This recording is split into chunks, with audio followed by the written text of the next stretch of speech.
What's good, everyone?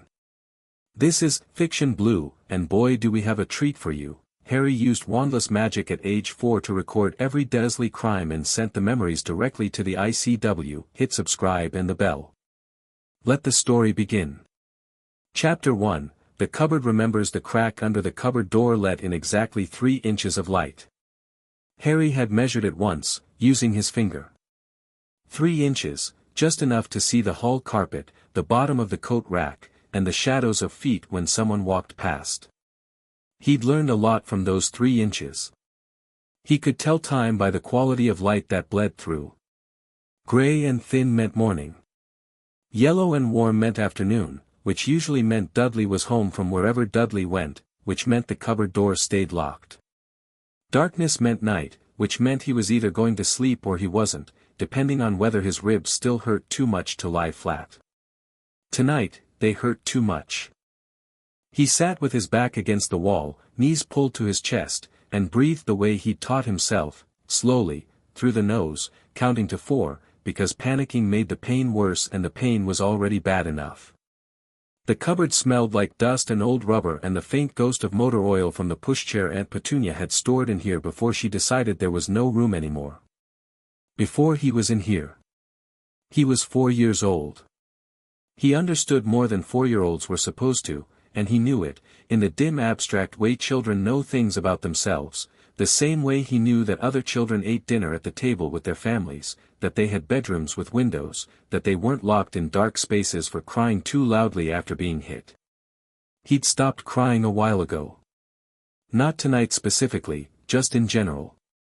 At some point the crying had stopped producing anything useful, and Harry was, even at 4, oriented toward useful things. The thing that had happened tonight was that he dropped a plate. It was a ceramic plate with blue flowers on it, and he'd been carrying it from the drying rack to the cupboard where plates lived, not his cupboard, the kitchen cupboard, the proper one, and it had slipped because his hands were still damp from washing up, and it had hit the tile floor and broken into 4 pieces. Vernon had been on him before the last piece stopped rocking. Harry didn't think about the details of what happened next.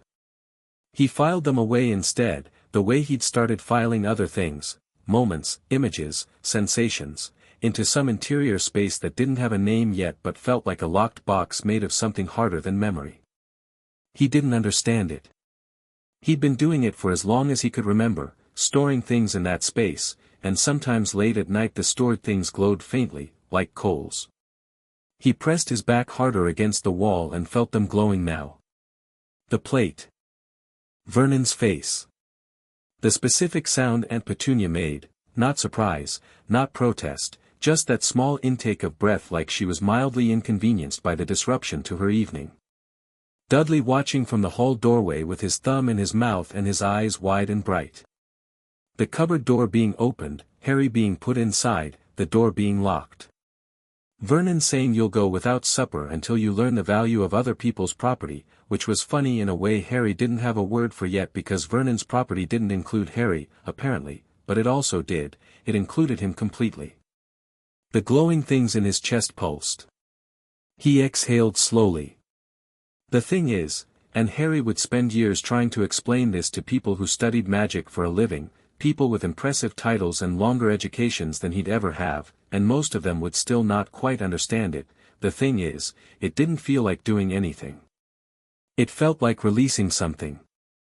Like how when you hold your breath too long, eventually your body just breathes, whether you want it to or not. The memories had been building in that locked interior space for months. Maybe longer. Maybe his whole life. And tonight, with his ribs aching and 3 inches of yellow hall light under the door and the smell of Aunt Petunia's roast dinner drifting through from the kitchen, the pressure just exceeded whatever was containing it. The glow in his chest moved outward. Harry watched it happen with something close to academic interest, which was remarkable and also entirely in character. He felt it travel through his sternum, into his arms, out through his palms, which were pressed flat against the cupboard floor, and into the wood. The wood hummed. The stored memories, all of them, every carefully filed image and sound and sensation, unspooled like thread from a spool and rushed along that hum the way water rushes along a channel. He saw them go. He actually saw them, brief flickers of light, silver blue, there and gone, passing through the cupboard wall as if the wall weren't made of anything solid at all. Then they were gone. The pressure in his chest was completely gone. Harry sat in a sudden interior quiet and thought, He didn't hurt less. His ribs still ached. He was still hungry. The cupboard was still dark and small and smelled like rubber. But something had happened, some fundamental thing had shifted, and he didn't know what to call it, and he decided that not knowing what to call it was fine. He'd figure it out eventually. He found a fairly comfortable position against the back wall, closed his eyes, and went to sleep. The ICW's central receiving station in Geneva was staffed, at 2:17 in the morning on a Wednesday in November, by a junior analyst named Tobias Fern who was 23 years old, 2 months out of his placement program, and mostly awake due to a strong institutional coffee and a moderate personal panic about whether he'd made a mistake in his career. He was reviewing intake logs from affiliated national departments, a routine task, the magical equivalent of sorting mail, when the alert went off. Not an alert he'd ever seen before. Not one that matched any of the 17 alert categories he'd been trained on. The receiving station's ambient magic, usually a steady low-level hum like distant traffic, shifted, there was no better word for it, and his monitoring crystal, a fist-sized smoky quartz that was supposed to go amber for moderate anomalies and red for serious ones, went a color he didn't have a name for. Blue-white. Silver. Like lightning preserved in glass. He stood up from his desk. The crystal was warm when he touched it. Not uncomfortably so, warmly, the way a mug of tea is warm when someone who likes you has just made it. And it was full, absolutely packed, with memory constructs unlike anything in the ICW's catalogued archives. He could see them moving inside the quartz like fish in dark water, small, vivid, achingly precise, and even through the crystal's mediation he caught fragments. A child's eye view of a kitchen. A large man with a very red face. A narrow dark space with a crack of light under the door. Tobias Fern sat back down. He pulled out his emergency reporting parchment with slightly shaking hands, took a breath, and wrote, anomalous receipt, origin untraced, content appears to be experiential memory, caster unidentified, preliminary assessment, minor, possibly accidental wandless magic, emotional trigger event. Request senior analyst review. He hesitated. Added, priority escalation recommended. Hesitated again. Changed recommended to urgent. Sent it. Then he sat back and looked at the crystal, which was still glowing that silver blue impossible color, and thought, oh, I definitely made the right career choice. Madame Elara Voss received the escalation at 6:45 in the morning, which was normal for her. She didn't sleep much, a professional hazard, or perhaps a personal one, or perhaps both, and she'd stopped trying to distinguish between the two some time ago. She was in her office in the ICW's Vienna field station, which was technically a field station and practically her entire life, and she was reading the previous day's incident summaries over black coffee when the parchment came through the urgent channel and landed on top of everything else with a sound like a small argument. She read it once. Drank her coffee. Read it again. Then she picked up the crystal viewing report that had been attached, a small flattened version of what Fern had captured from the receiving quartz, and held it to the light. Voss had been a senior investigator for 19 years. She'd handled dark artifact recoveries, international boundary disputes, rogue practitioner extractions on 4 continents, and 3 separate cases involving illegal memory modification of public officials. She was not, in any technical sense, easy to impress. She watched 3 seconds of the memory fragment, a 4-year-old boy sitting in a dark space, precise and still and breathing slowly through the nose in a way that absolutely no 4-year-old should have to have learned, and set the flattened crystal down very carefully, the way you set something down when you don't trust your own hands. She pulled up the ICW's International Minor Registry cross-reference. It took 11 minutes to narrow the origin point. The memory had a geographic signature, faint but traceable, the way all wandless magic carried traces of the caster's emotional landscape embedded in the current. It had originated in England. Surrey, specifically. And when she cross-referenced the age profile embedded in the memories, definitely 4, possibly not yet 5, against British Wizarding Registry births and the Muggle integration monitoring files that the British Ministry maintained and the ICW technically had access to but rarely used, she found a name. Harry James Potter. She sat very still for about 30 seconds. Then she opened her desk drawer, took out a travel authorization form, and began filling it in. She was halfway through before she stopped and considered the political dimension, because the political dimension of Harry Potter was considerable and she had been doing this job long enough to think about political dimensions. The boy was, by most accounts she'd read, and she'd read them all, because she read everything, the central figure in an as yet unresolved British magical conflict resolution. He was also, by those same accounts, supposedly safe. Placed with family. Protected.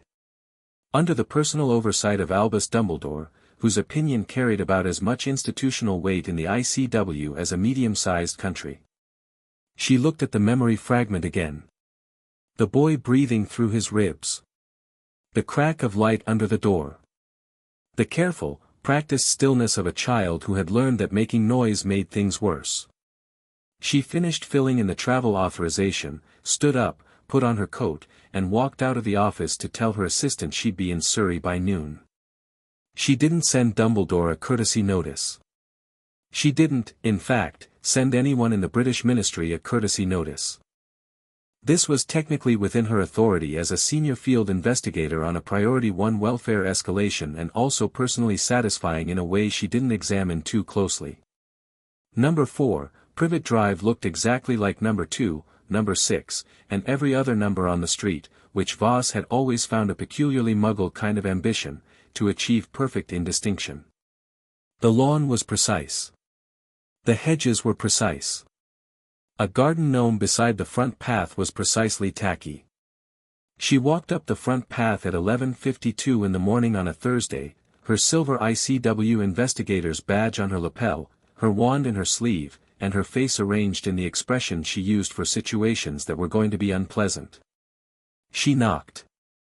A woman opened the door. Tall, thin, with a long neck and eyes that immediately did the specific kind of rapid assessment that meant what are you selling and how do I make you go away. Petunia Dursley. The mother. The aunt, technically. Voss had already looked up everything. Mrs. Dursley, Voss said. Her English was precise, with a faint trace of Vienna in the vowels. My name is Madame Alara Voss. I am a senior field investigator with the International Confederation of Wizards. She let the badge catch the light. I need you to step back from the door, please. Something moved behind Petunia's eyes. Not guilt, not exactly, but something adjacent to it, a quick subterranean shift like a groundwater adjustment before a tremor. I don't know what you're, Mrs. Dursley, Voss said, pleasantly. I have, in my possession, 47 distinct memory constructs of events that have occurred in this house over the past 8 months. They were submitted by a child. I am here to speak with that child and to collect him, if the situation warrants. And the situation, she added, looking at Petunia Dursley's face quite directly, already warrants. The pause that followed was about 3 seconds long. Then Petunia stepped back from the door. The house was aggressively normal in the way of houses whose owners are trying very hard to project normality. Voss walked through the front hall, noting the family photographs, the complete absence of any image of a certain dark-haired boy, the carefully arranged coats and shoes, the door beneath the stairs that had 2 locks on it, and stopped. 2 locks. On a cupboard door. She turned to look at Petunia, who was standing near the kitchen doorway with her arms crossed and her face very controlled, and Voss felt something she generally kept quite well managed shift briefly sideways in her chest. She crossed the hall and crouched in front of the cupboard door. Harry, she said. Calmly. Conversationally. As if she were speaking to a colleague. A pause. Then, from behind the door, a voice. Small. Cautious. And this arrested her attention immediately, not afraid. Yes. My name is Alara Voss. I work for an organization called the International Confederation of Wizards. Do you know what wizards are? Another pause, slightly shorter. Like in books? Very much like in books, yes. You're a wizard, Harry. She heard him absorbing this. Then, I thought I might be. Something like that. Voss unfolded herself from the crouch and looked at the locks on the door. She raised her hand, and both locks turned over with a soft click, and she opened the door. The cupboard was very small. There was a cot in it, a thin blanket, a single broken crayon on the floor. A spider had built a web in the far corner, quite an elaborate one, and Harry Potter was sitting beneath it with his back against the wall and his knees up and his eyes, green, very green, enormous behind glasses that were held together at the bridge with sellotape, fixed on her with an expression she had never seen on a 4-year-old's face in her entire career. Not terror. Not relief. Not the desperate scrambling hope of a child who has been waiting to be rescued. Assessment. Pure, patient, intelligent assessment. He was looking at her the way she looked at things, cataloging, measuring, deciding. His dark hair was badly cut. There was bruising on his jaw, older than today but not by much, fading yellow at the edges. He was thin in a way that would show up on a nutrition assessment as concerning and in a welfare report as criminal. Did you get my memories? He said. She had fielded a great many surprising things in 19 years. She blinked once. Yes, she said. We did. That's how I knew to come. He nodded, as if this confirmed something. Then he picked up the broken crayon from the floor, held it for a moment, set it back down, some small goodbye to his inventory of possessions, she realized, stood up, and walked out of the cupboard.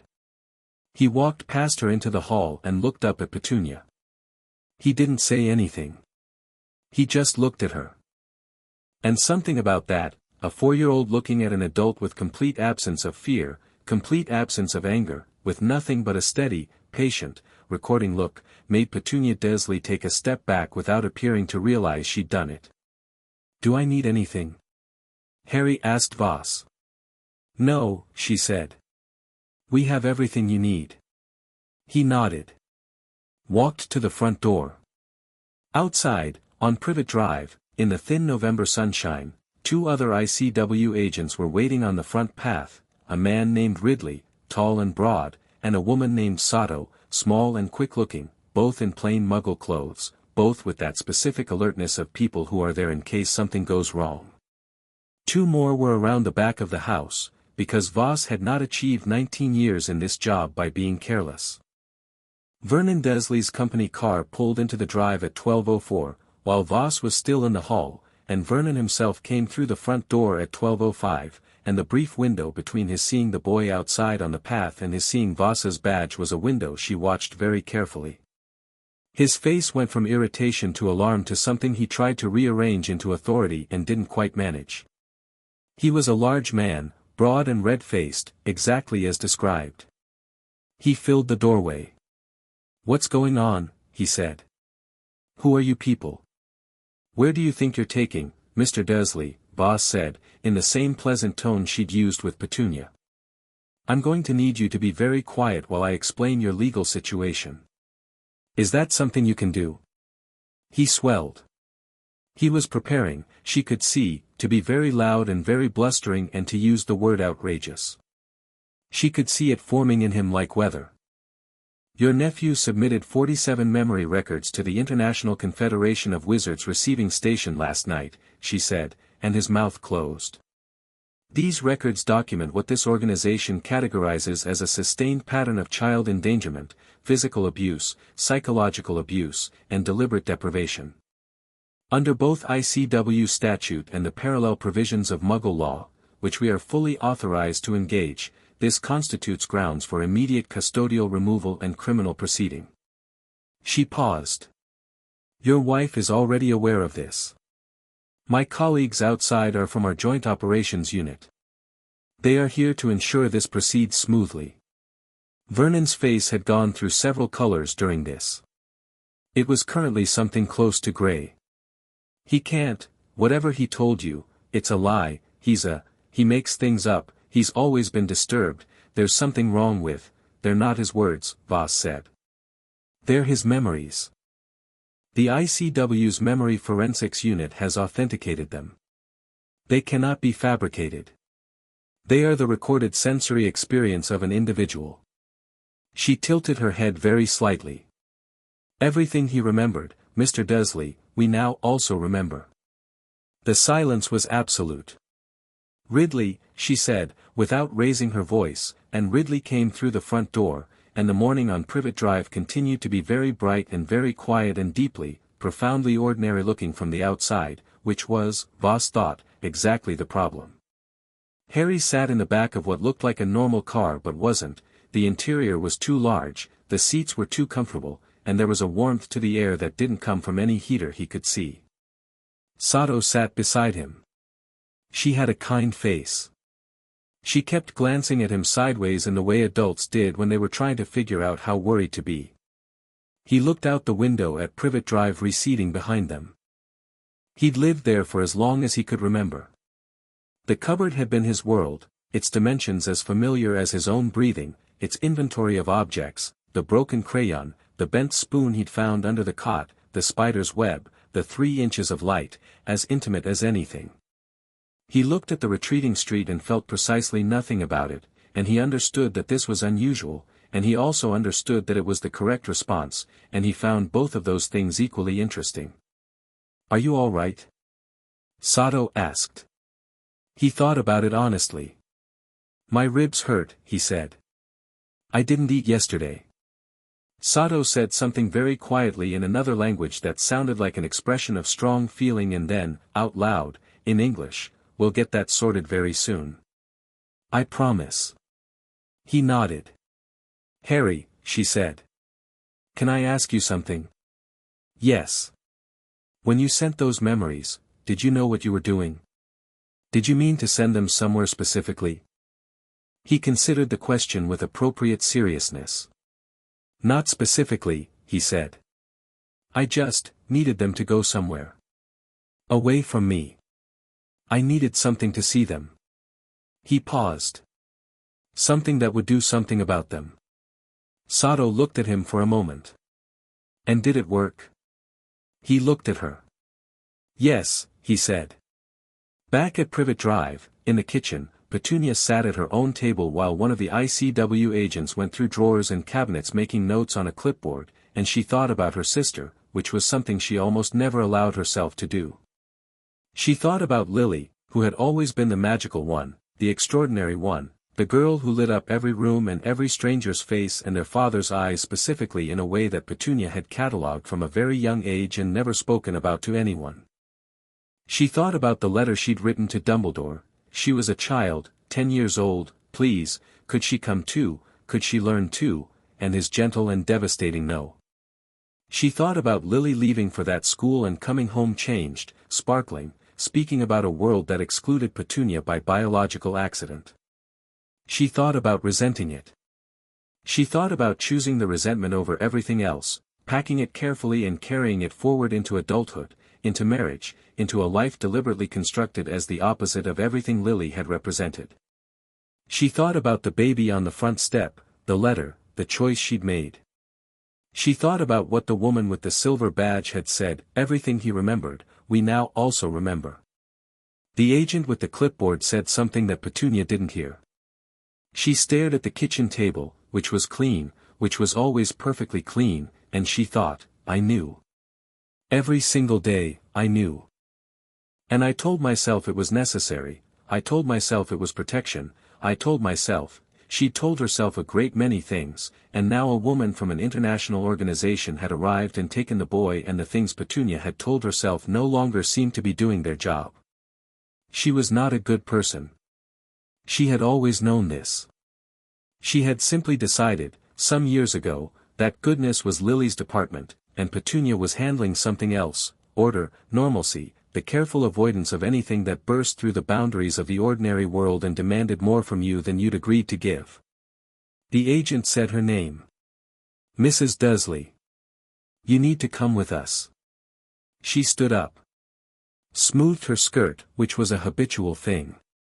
Looked around the kitchen once, the clean counters, the full fruit bowl, the coats on the hooks in the hall, all of it evidence not of a life but of the performance of one, and walked out.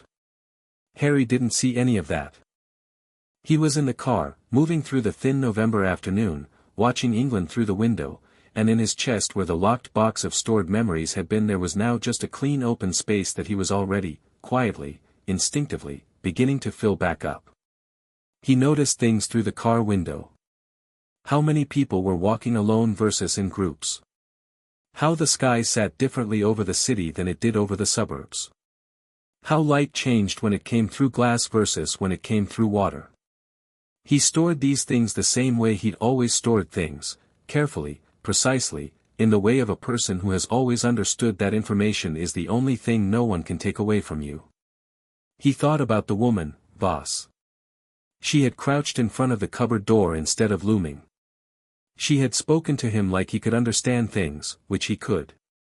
She had let him walk out on his own feet. Small things. But Harry paid attention to small things. Small things were almost always the true version of large things, reduced to their actual components. He thought about what she'd said, "We got your memories." Not "we got your message," not "we got your report." Your memories. She'd understood what they were immediately, which meant she'd understood what he'd done, which meant she'd known what he was before she knocked on that door. And she'd come anyway. He pressed his back against the seat and breathed carefully through his ribs and watched the motorway open up ahead of them like a question. He had, for as long as he could remember, operated on the assumption that he was entirely on his own. Not bitterly. Not desperately. Just as a practical matter, a feature of his terrain. He adjusted to terrain. But something had shifted last night when the memories left his chest and traveled outward, and something had shifted again when the door opened and she was there. He wasn't sure yet what the new terrain looked like. He would figure it out. He always did. The car drove north. Somewhere in the gray November afternoon, between the exit signs and the pale sky, Harry Potter fell asleep against the window, not because he felt safe, not exactly, not yet, but because his body was exhausted and the locked box in his chest was empty for the first time in his memory and the motion of the car was steady and continuous and there was, at least for this 1 hour, nothing that needed to be figured out or filed or survived. Sato looked at him sleeping and said something very quietly to Ridley in the front. Ridley looked in the mirror. "Yeah," he said. They drove north. Behind them, in a village in Scotland, in an office full of wonderful things, a man named Albus Dumbledore was just sitting down to a late lunch when an alert arrived from his private monitoring charm, a small, bespoke piece of magic he'd attached to the wards of number 4, Privet Drive, designed to notify him if anything changed, and his fork stopped halfway to his mouth. He set it down. "Read the alert. Read it again." Set the parchment very carefully on the desk with the deliberate movements of a man who is managing something large and immediate, and reached for a separate piece of parchment on which he began, in his very neat and distinctive handwriting, to write. He was not panicking. Albus Dumbledore almost never panicked. But his eyes were very still, in the way of a man doing rapid calculation behind them, and his half-eaten lunch cooled at his elbow as he wrote, and the afternoon light shifted around him in the wonderful cluttered office, and various silver instruments on his shelf spun and puffed and tracked the futures they'd been designed to track. One of them, a small golden device shaped like a compass, stuttered. Stopped. Then began spinning in the opposite direction, which it had never done before. He looked at it for a long time. Then he went back to writing. Chapter 2, The Woman with the Silver Badge. The ICW's Edinburgh safe house wasn't a safe house in the way Harry had seen in the television programs Dudley watched, no steel doors, no dim lighting, no men with earpieces speaking into their wrists. It was a townhouse on a Georgian terrace, 4 stories of pale stone with tall windows and a blue door, sitting between a solicitor's office and a family home with a tricycle on the front step. From the outside it was entirely unremarkable, which Harry had already identified as the ICW's preferred aesthetic. Inside, it was warm. That was the first thing.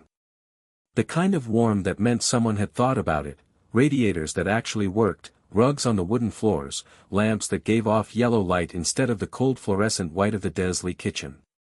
Harry stood in the entrance hall and took it apart methodically, a coat rack with actual spare coats on it, a table with a bowl of real fruit, a staircase carpeted in deep blue that went up into quiet. He could smell cooking from somewhere below. Something with onions and herbs. His stomach made a complicated sound. "Come on," said Sato, and she wasn't pulling him or steering him, just walking ahead and leaving space for him to follow, which he did. The kitchen was large and had a round table and a woman at the stove who was round-faced and gray-haired and turned around when they came in and looked at Harry with immediate, uncomplicated warmth. "Sit down, then," she said, in Scots accented English. "There's soup." Harry sat down. The soup arrived. He looked at it. Then at Sato. "It's fine," Sato said, with great gentleness. "It's for you." He picked up the spoon and ate, and the soup was lentil and vegetable and very good, and he ate 2 bowls of it without pausing, and the gray-haired woman put bread on the table and didn't make a performance of watching him eat, which he was grateful for. When he was done he sat back and his ribs hurt considerably less and he felt, for the first time in as long as he could precisely recall, physically present in his own body in a way that wasn't entirely about managing pain. "Thank you," he said to the woman at the stove. She glanced at him. "You're very polite. Is that unusual?" She laughed, a quick, real sound. "Not usually. Sometimes." Harry considered this, then went back to looking around the kitchen in his systematic way. There was a corkboard on the wall with photographs pinned to it, agents he suspected, places, notes in several languages. A bookshelf with a mixture of ordinary and clearly extraordinary titles, Standard Book of Spells, Grade 1 sitting companionably next to something called Temporal Folding, a practical history. His eyes moved across them quickly, logging them. "Madame Voss will be here in the morning," Sato said, settling into the chair across from him with a mug of tea. "Tonight you eat, you sleep, and you don't have to talk to anyone you don't want to. Will there be things I have to sign?" Sato blinked. "Eventually, yes. But not tonight." "Okay." He thought for a moment. "Are there books I can read?" He read until 11, which he suspected was later than Sato intended to allow, but she didn't try to stop him. He was in the room they'd given him, 2nd floor, a real room, with a bed that had 4 pillows and a window overlooking the terrace, and he'd taken 3 books from the kitchen shelf and was working through them with the absorbed focus that reading always produced in him, which was one of the few things that had been consistent at Privet Drive. Dudley didn't read, so Dudley's books were fair game, and Harry had exhausted them all by age 3½ and had taken to stealing library books from the school bags of children in Dudley's class, which he'd been caught at twice and punished for both times and had done again immediately on both occasions. Standard Book of Spells, Grade 1 was interesting but thin. He got the impression it was designed for much older children who were only just beginning, which seemed strange until he found a note in the front cover that said for Hogwarts first years, age 11. So 11 was when the formal education started. He filed this. He had 7 years, then, before anyone would expect him to know anything formally. That seemed like an enormous amount of time in which to know a great many things informally. The second book was better, Practical Wandless Theory, by a witch named Agnetha Morrow, and he read with the specific alertness of someone who is reading about themselves. Wandless magic was real, documented, relatively rare, and apparently extremely difficult for trained adults who attempted it deliberately. There was a chapter about accidental wandless manifestation in children, which described the phenomenon as common in magical infants but typically suppressed by age 3 as social conditioning and the anticipation of formal wand-based training took hold. He read this paragraph 3 times. Then he read the footnote, which said, "Cases of sustained, intentional wandless manifestation in children under 5 are documented in fewer than 12 historical instances." The magical current required for such sustained use typically indicates an unusually integrated connection between the practitioner's emotional and magical centers. Essentially, the child does not yet experience their magic as separate from themselves. He set the book down on his chest and looked at the ceiling. Didn't experience magic as separate from himself. He turned this over. In his experience, magic and himself were so thoroughly the same thing that he'd genuinely not been certain, until very recently, that other people didn't all do what he did.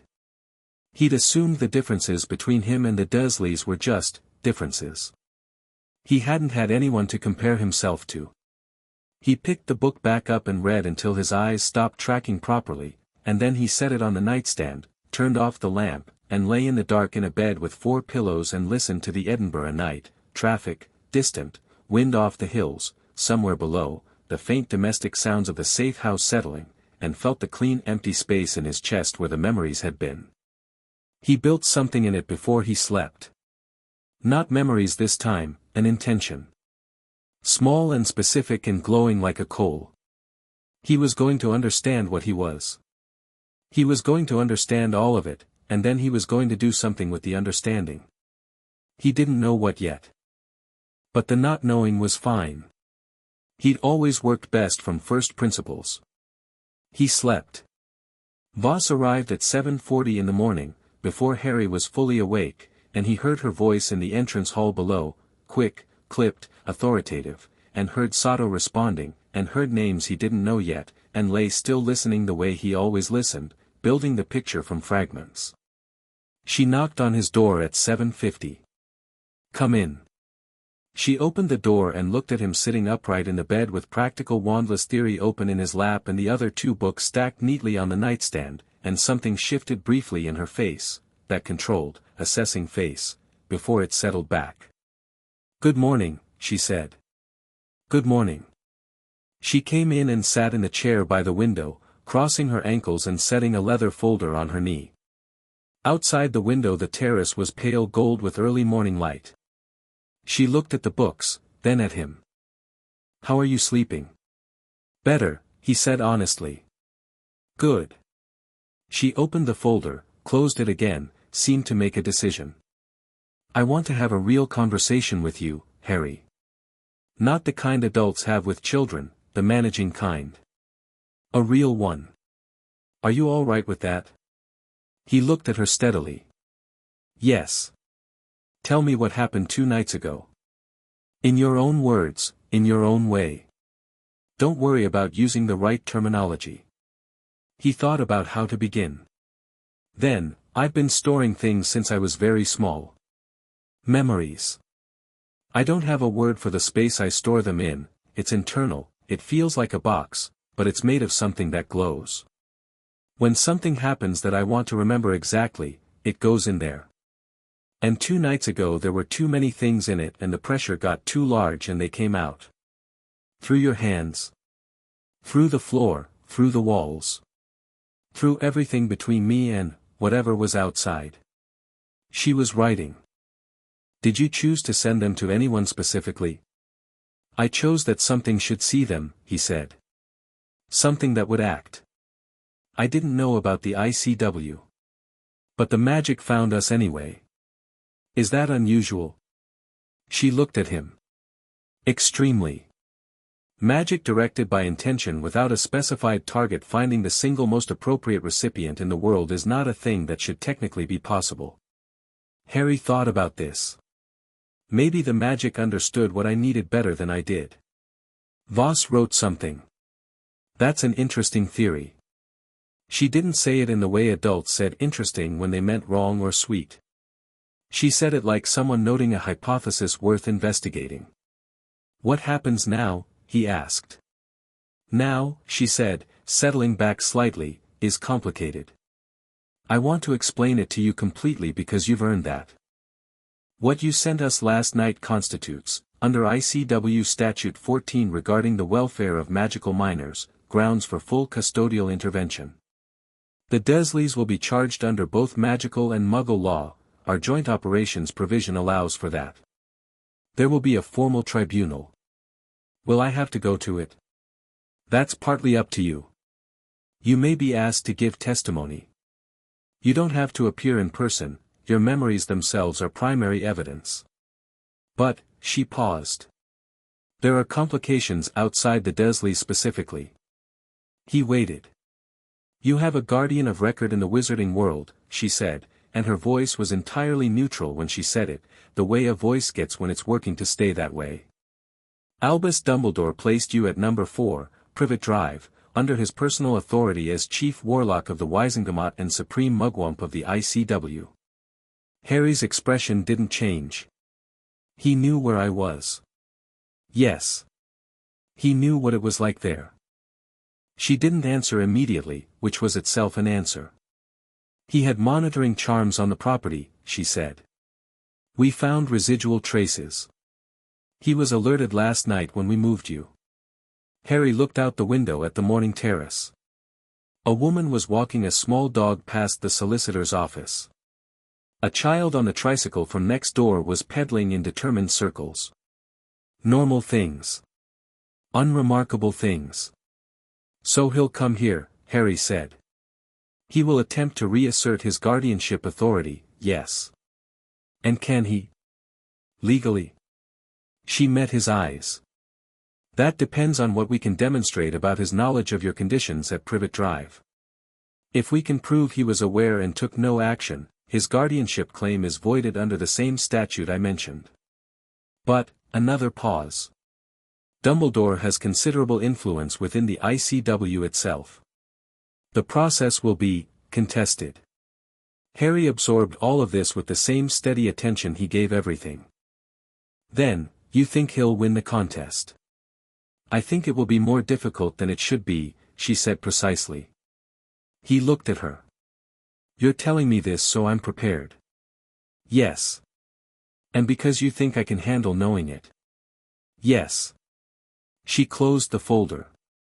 I'm telling you because you've been making intelligent decisions in impossible circumstances since before you could speak full sentences, and you deserve to be treated as someone who makes decisions, not someone decisions are made for. He was quiet for a moment. Then he said, I want to learn about the law. The ICW statute specifically. And I want to read the file on Dumbledore. Voss looked at him for 3 full seconds. You're 4 years old, she said. I know. No defensiveness. Just fact. I still want to read them. She stood up. Picked up her folder. Moved toward the door. I'll get you the statutes, she said. The Dumbledore file stays with me for now. But I'll tell you what's relevant.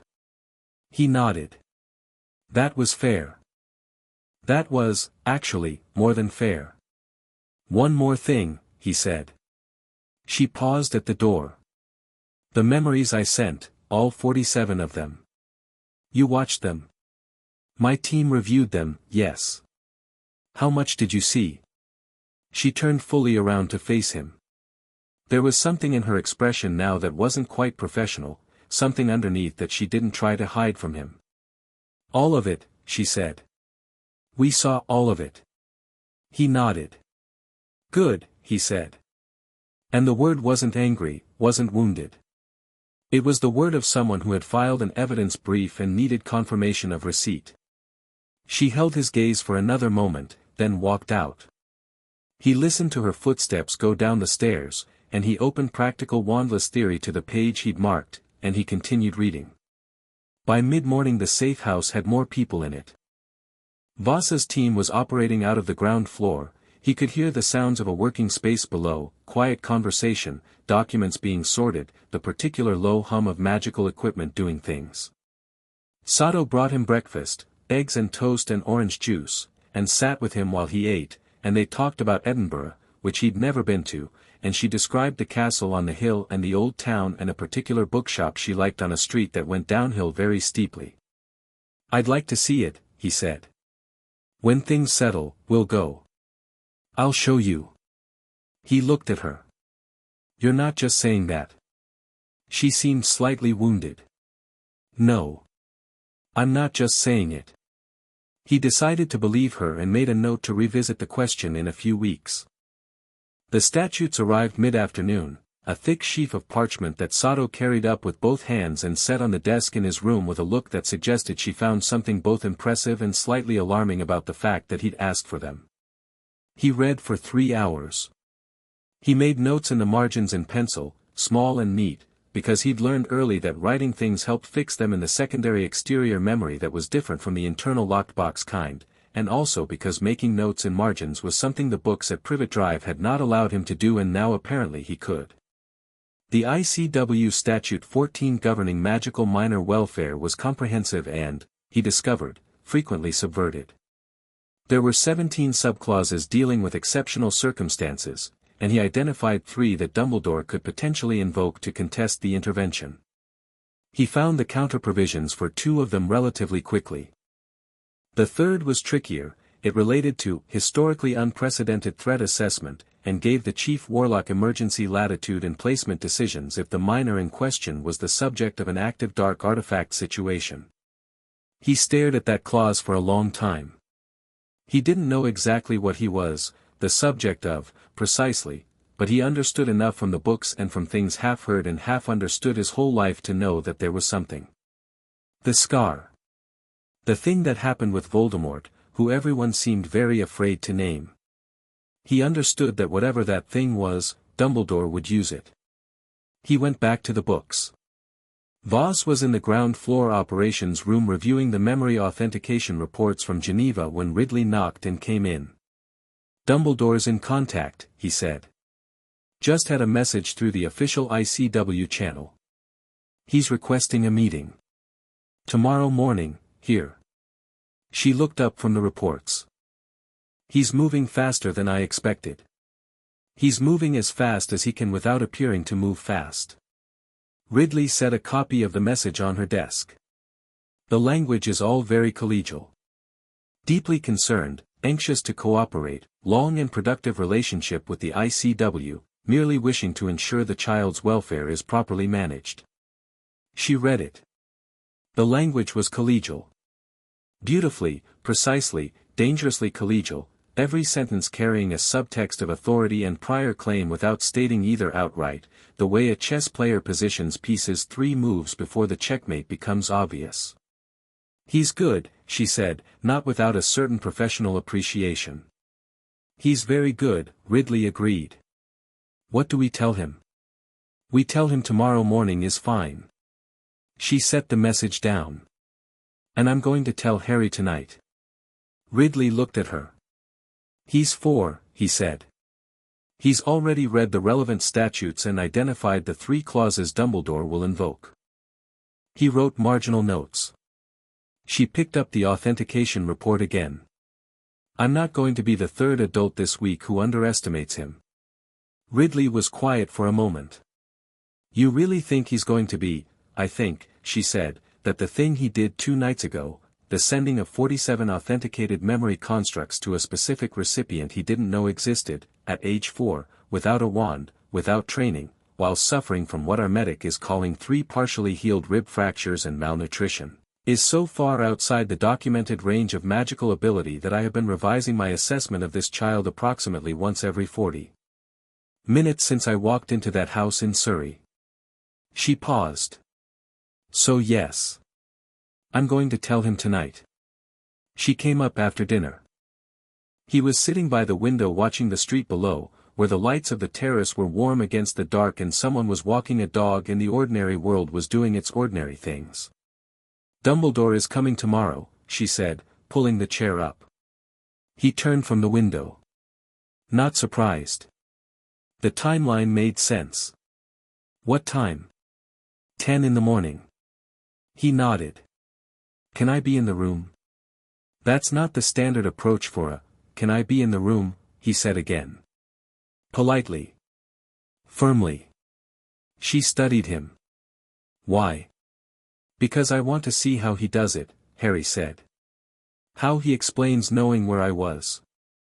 I want to see the explanation in his face before I hear it in his words." Voss was quiet for a moment. "You won't react," she said. It wasn't quite a question.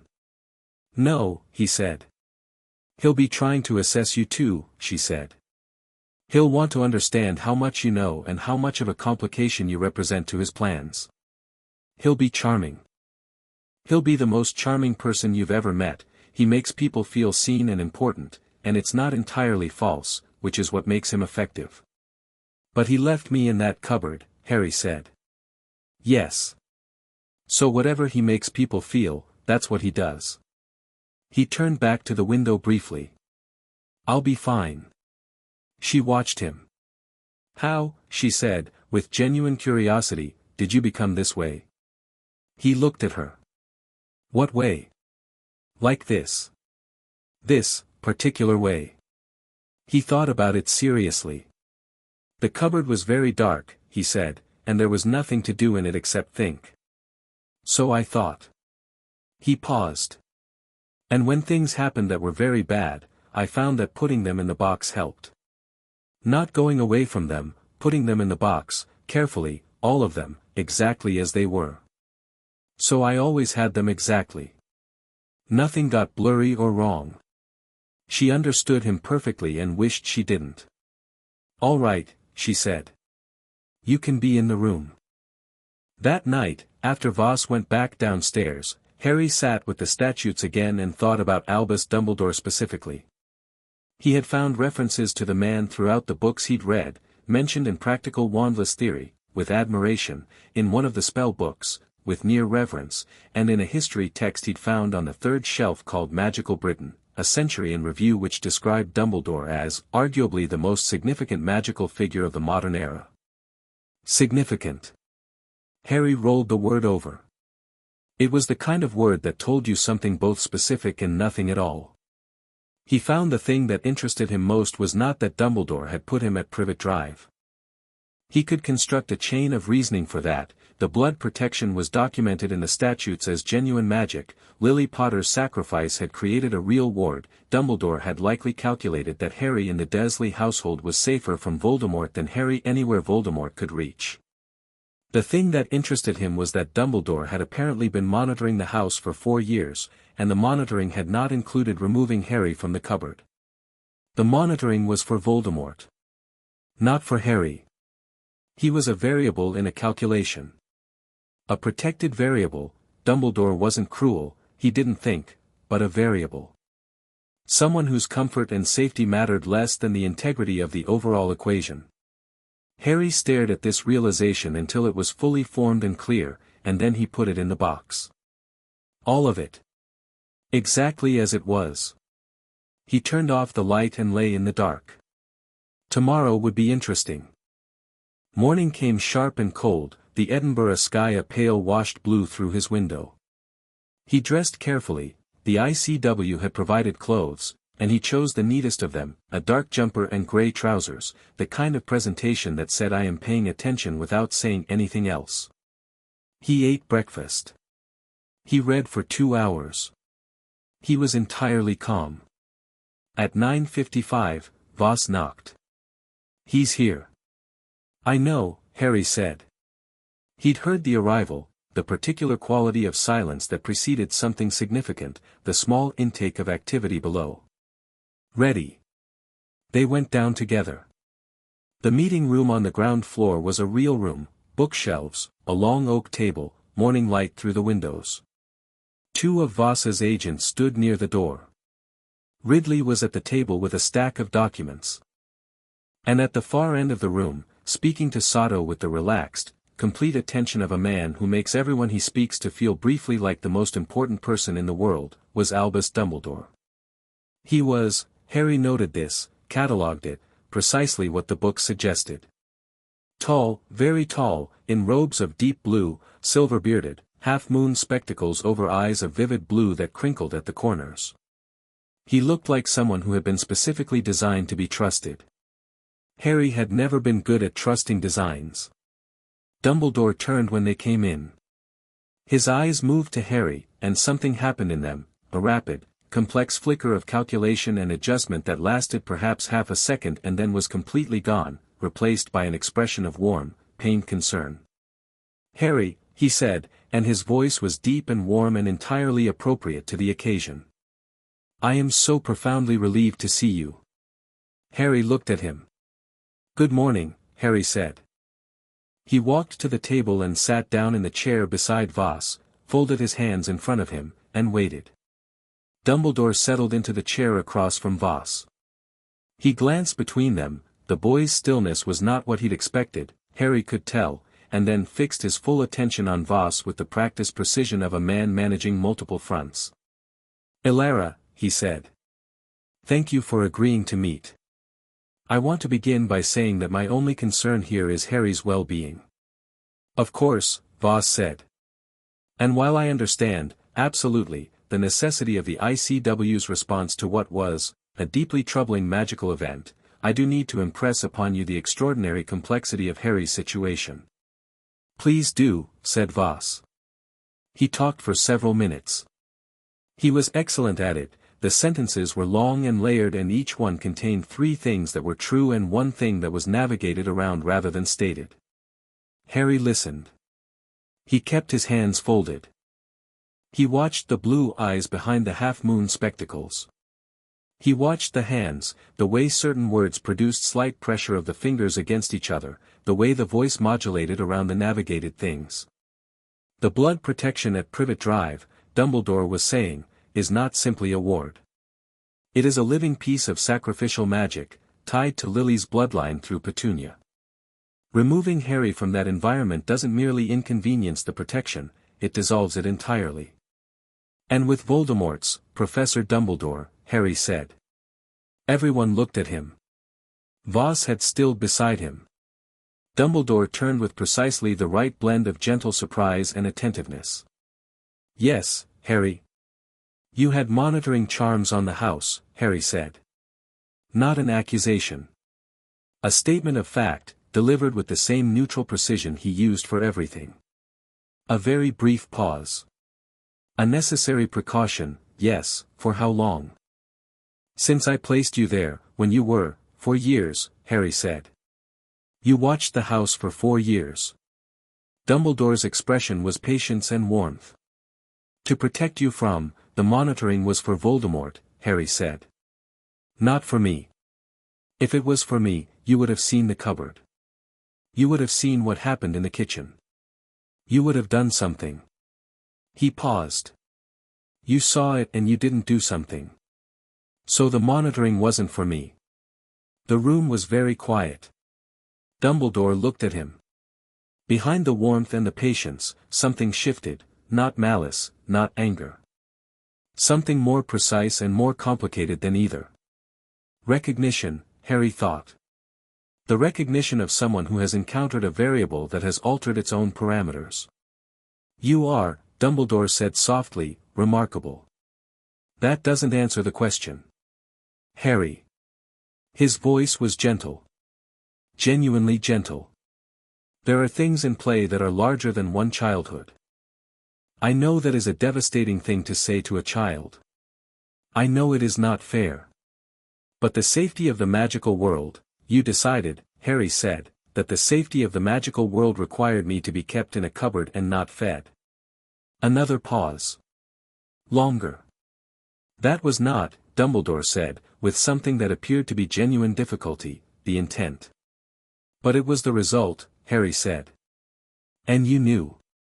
He looked at the man across the table, the most powerful wizard in Britain, possibly in the world, who had made a calculation that had a 4-year-old boy in a dark space as one of its components, and he felt nothing that would impair his thinking. Not fear. Not hate. Something clean and cold and specific. "I'm not going back to Privet Drive. Harry, I'm not going back.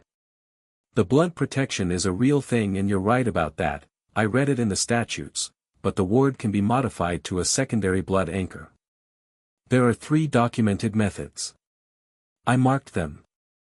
He looked at Voss, who was doing an extraordinary job of showing nothing on her face. "Did I read the right version of the statute?" Voss said, very carefully, "Yes. You did." Dumbledore looked between them. Then something extraordinary happened, he laughed. Not triumphant, not dismissive. A real laugh, surprised out of him, brief and genuine, and he took his half-moon spectacles off and polished them in a way that gave Harry the impression the gesture was less about the spectacles and more about buying himself 3 seconds. "He prepared for this meeting," he said, to Voss. "He did," she said. "He's 4. I'm aware."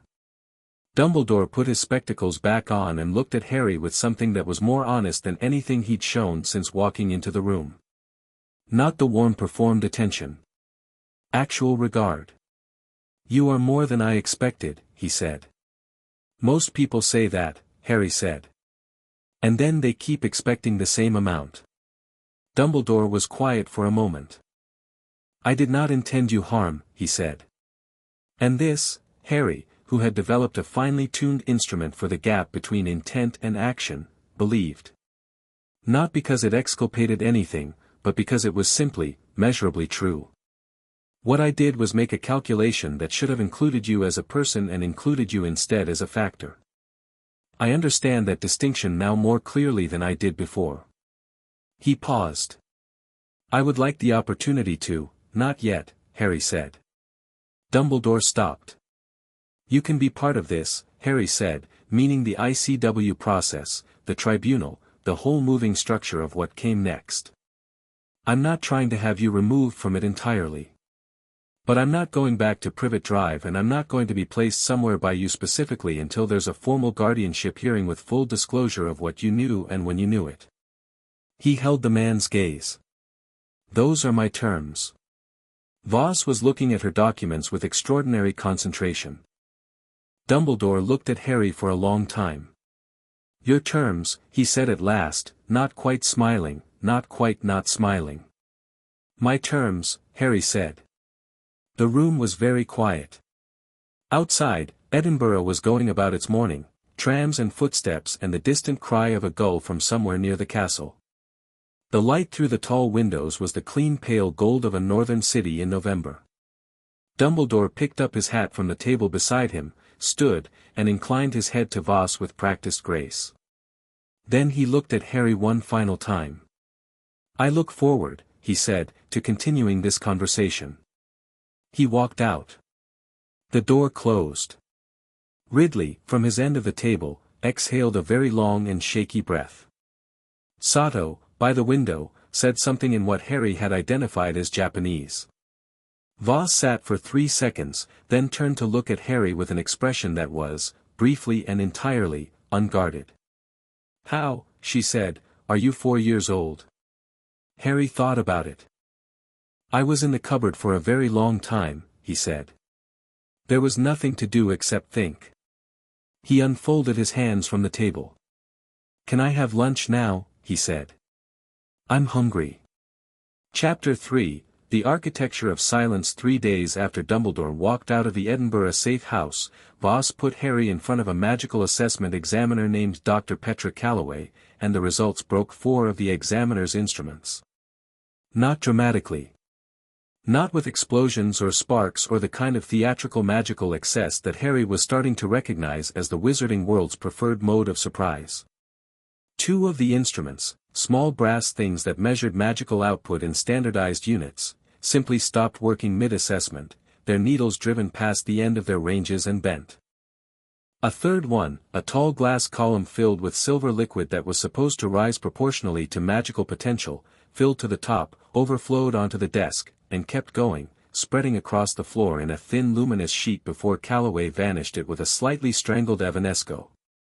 The 4th instrument, which Harry gathered was more sophisticated than the others and measured magical integration, the degree to which a practitioner's magic was consciously accessible rather than reactive, produced a reading Calloway described as, "not in the reference range." "Not in the range," Harry repeated. "Above it or outside it entirely?" Calloway looked at him over her own notes with the expression of someone who has just been asked to explain a car crash by the car. "Outside it," she said. "The scale doesn't, the instrument isn't designed for," she stopped. Started again. "The integration reading assumes a certain degree of separation between the practitioner and their magic. The way it works is it measures the gap. The gap between intent and execution. The narrower the gap, the higher the integration score." She paused. In your case there doesn't appear to be a gap. Harry thought about this. Because it's the same thing. What's the same thing? Me and the magic. They're the same thing. She looked at him for a very long moment. She was young for an examiner, early 30s, Harry estimated, with short dark hair and ink on her fingers and the specific intensity of someone who went into their field because they genuinely loved it and are now confronting data that their field's existing frameworks cannot describe. In theory, she said carefully, that describes a state of magical integration so complete that it's been documented in, there are 3 cases in the historical literature. What happened to those 3 people? 2 of them became some of the most powerful practitioners in recorded history. She hesitated. And the third? The third case is, the documentation is incomplete. He filed this without visible reaction. What do the assessments mean practically? For what I can do. She turned a page in her notes. Practically speaking, what it means is that your control is absolute but your range is undefined. You don't have the ceiling most practitioners have because your ceiling isn't structural. It's not about the amount of magic you have access to, it's about the sophistication of your intent. You can do more when you understand more, which means as your knowledge and comprehension develop. She stopped again. The ceiling rises, Harry said. Yes, she said. Effectively, yes. He nodded, absorbing this the way he absorbed everything, completely, immediately, without drama. Can we test the memory construction specifically? He said. I want to understand its mechanics.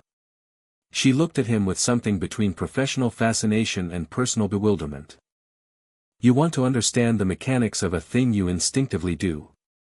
I want to understand it so I can do it better, he said. Instinct is a starting point.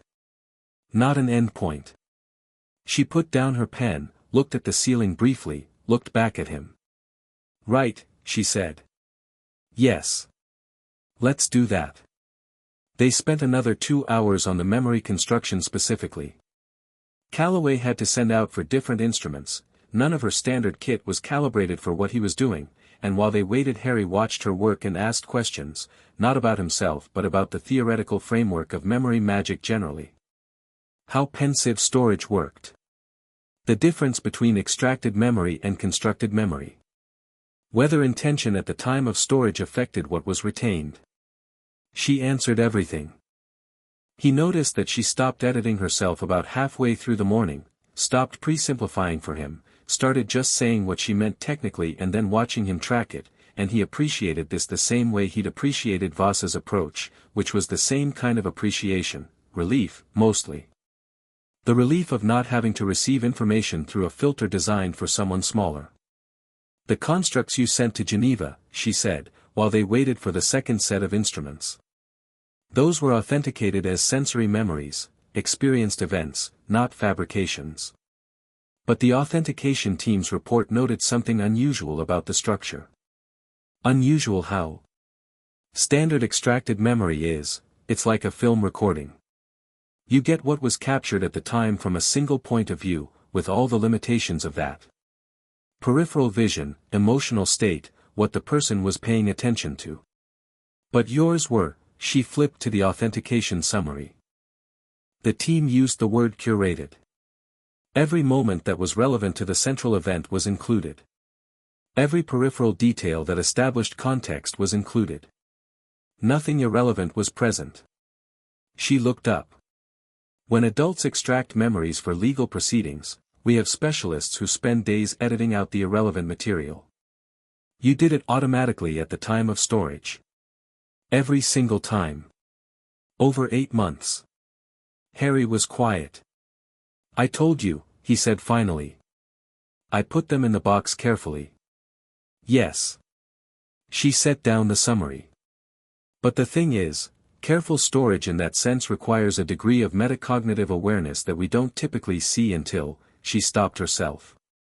Until significantly older than 4, he said. Until significantly older than 4, she agreed. He looked at his hands, which were folded on the table. He didn't find this embarrassing or uncomfortable in the way he suspected many children found being told they were unusual. He just filed it, another fact about his terrain. Is there anything else you need from me today? He said. I think, said Calloway, that today I have enough data to write a report that will be discussed at the ICW's academic conferences for approximately the next 50 years. Is that a yes? She laughed. It was a real one, startled out of her. That's a yes. The thing about the Edinburgh safe house that Harry was gradually coming to appreciate was its rhythm. Households had rhythms.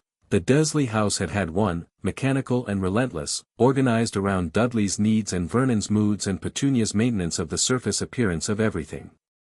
He had spent 4 years mapping that rhythm so he could predict its danger points. This house's rhythm was different. It was organized around work rather than performance.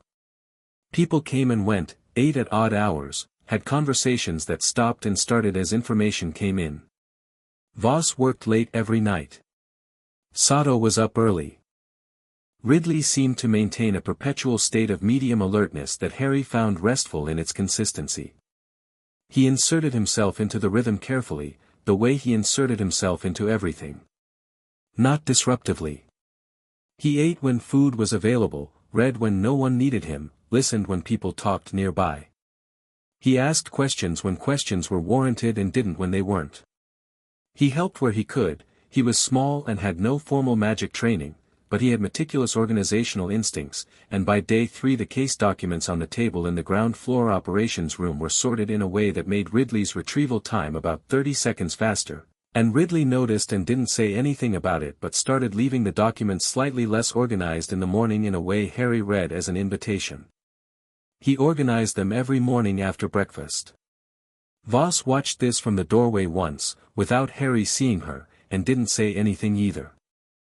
He was learning the shape of her, the way he'd learned the shape of all environments, which approaches she used for different situations, how her voice changed between conversations for show and conversations for work, what the specific quality of her silence was when she was thinking versus when she was troubled. She was, he determined, the kind of person who had strong feelings and disciplined them ruthlessly in professional contexts, which he understood because he did the same thing, and seeing it from the outside for the first time gave him a useful external perspective on his own process. She was troubled more often than she showed. He knew why. He'd heard enough fragments and tracked enough document flows to understand the shape of the political situation, which was this: the ICW's investigation of Dumbledore's prior knowledge was hitting institutional resistance. Not obstruction, not formally, just the specific soft resistance of an organization that didn't want to find out that its most eminent member had sanctioned child neglect in the service of his long-term strategic plans. There was a faction in the ICW leadership, Voss had said, who had tacitly agreed to Dumbledore's arrangement in the first place.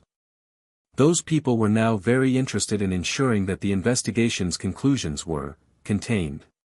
He had been thinking about this problem for 3 days. On the 4th evening, he knocked on the door of Voss's office. Come in.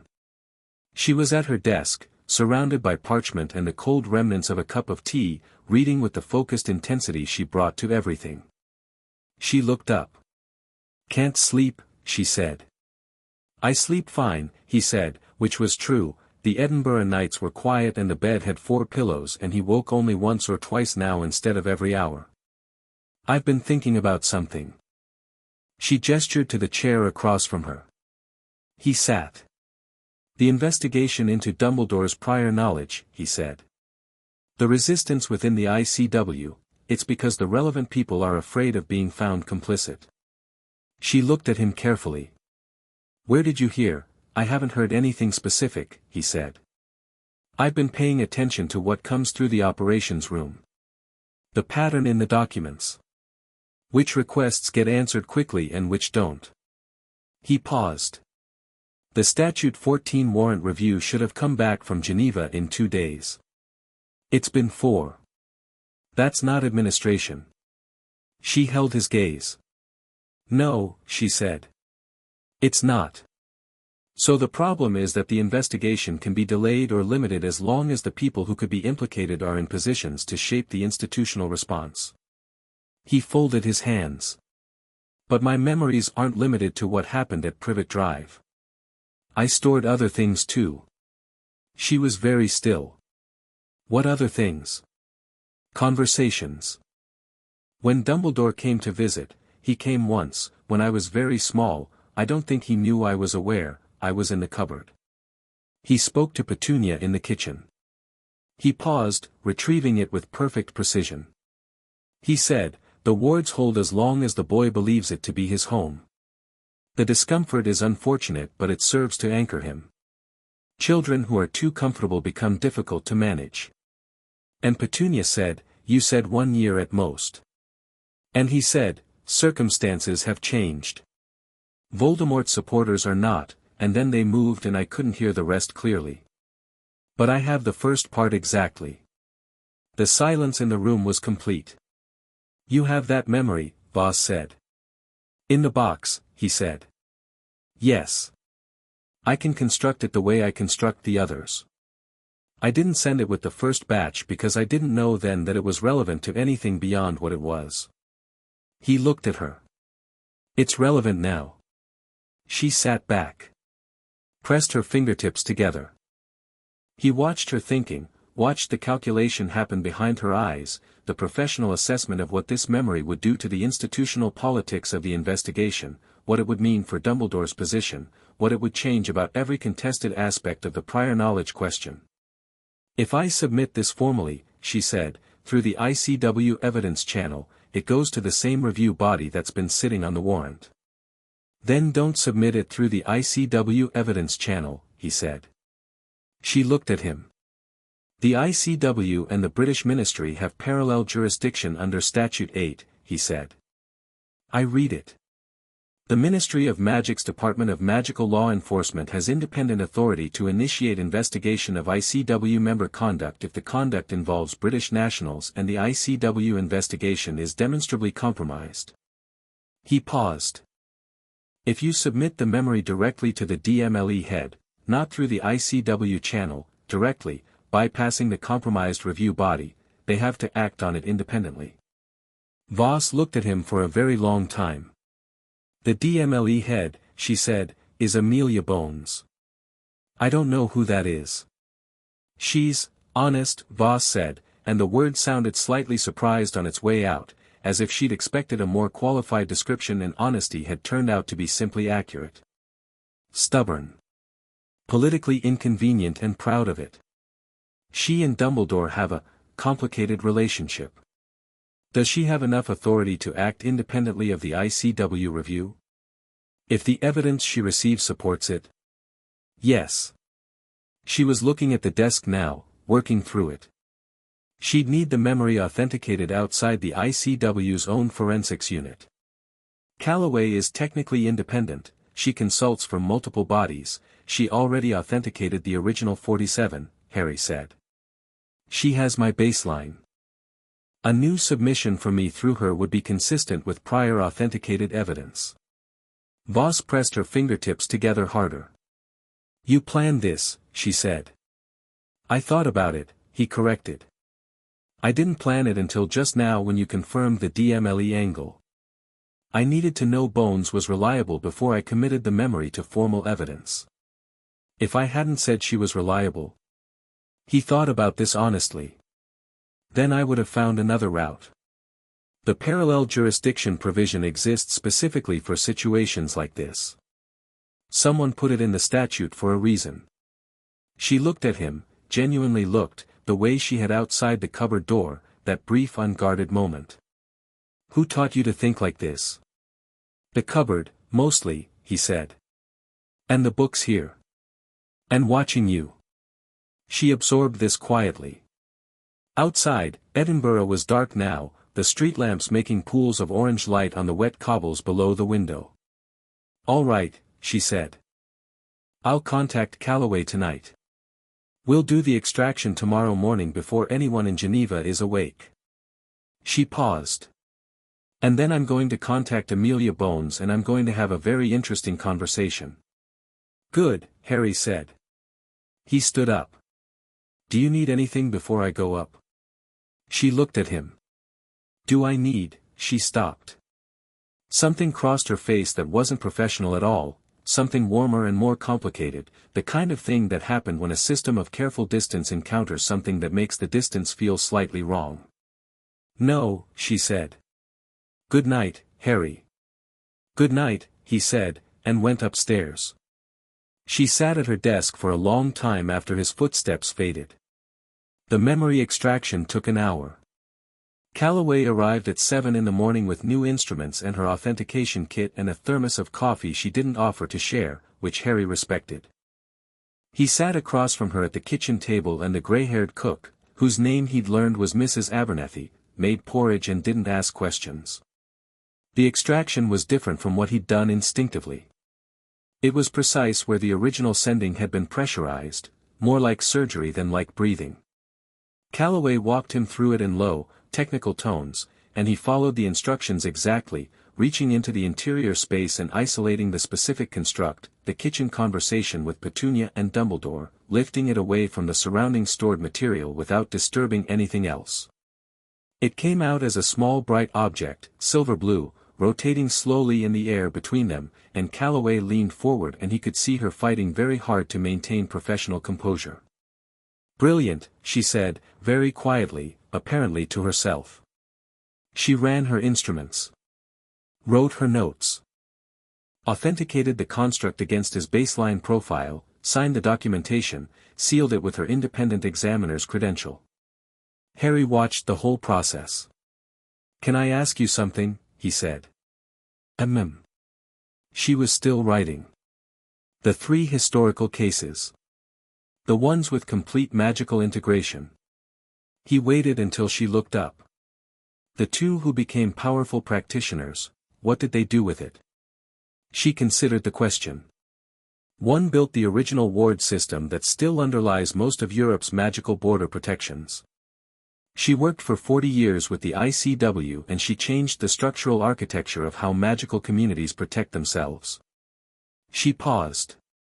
The other went a different way. Used what he was for what he wanted. Caused significant damage before he was stopped. Harry nodded. "The difference," he said. "The difference was the question they were answering," she said.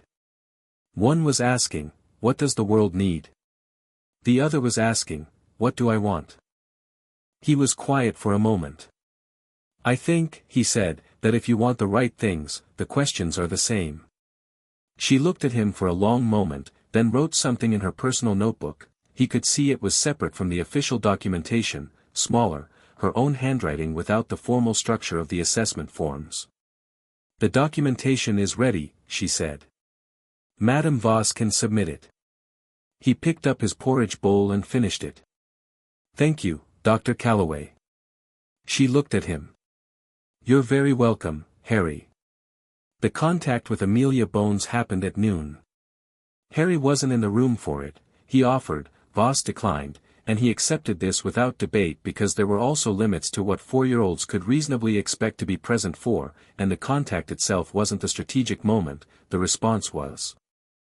He read in his room and listened to the building's sounds and tracked what he could from footsteps and door movements and the quality of conversation that drifted up the stairs. 45 minutes.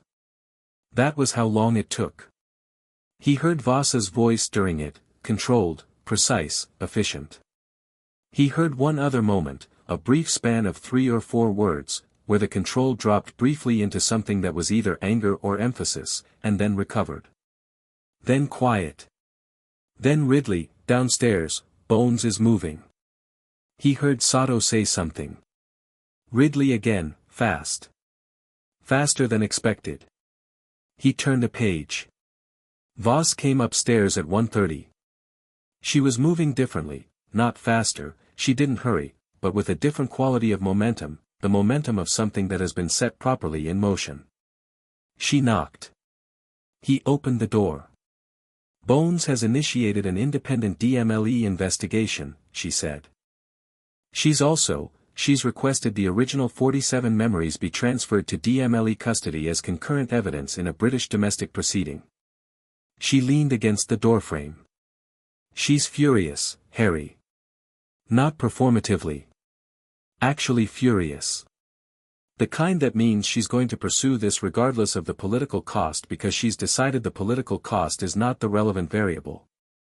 Good, Harry said. She also wants to meet you. He thought about this. When? Next week. She'll come here. Voss paused.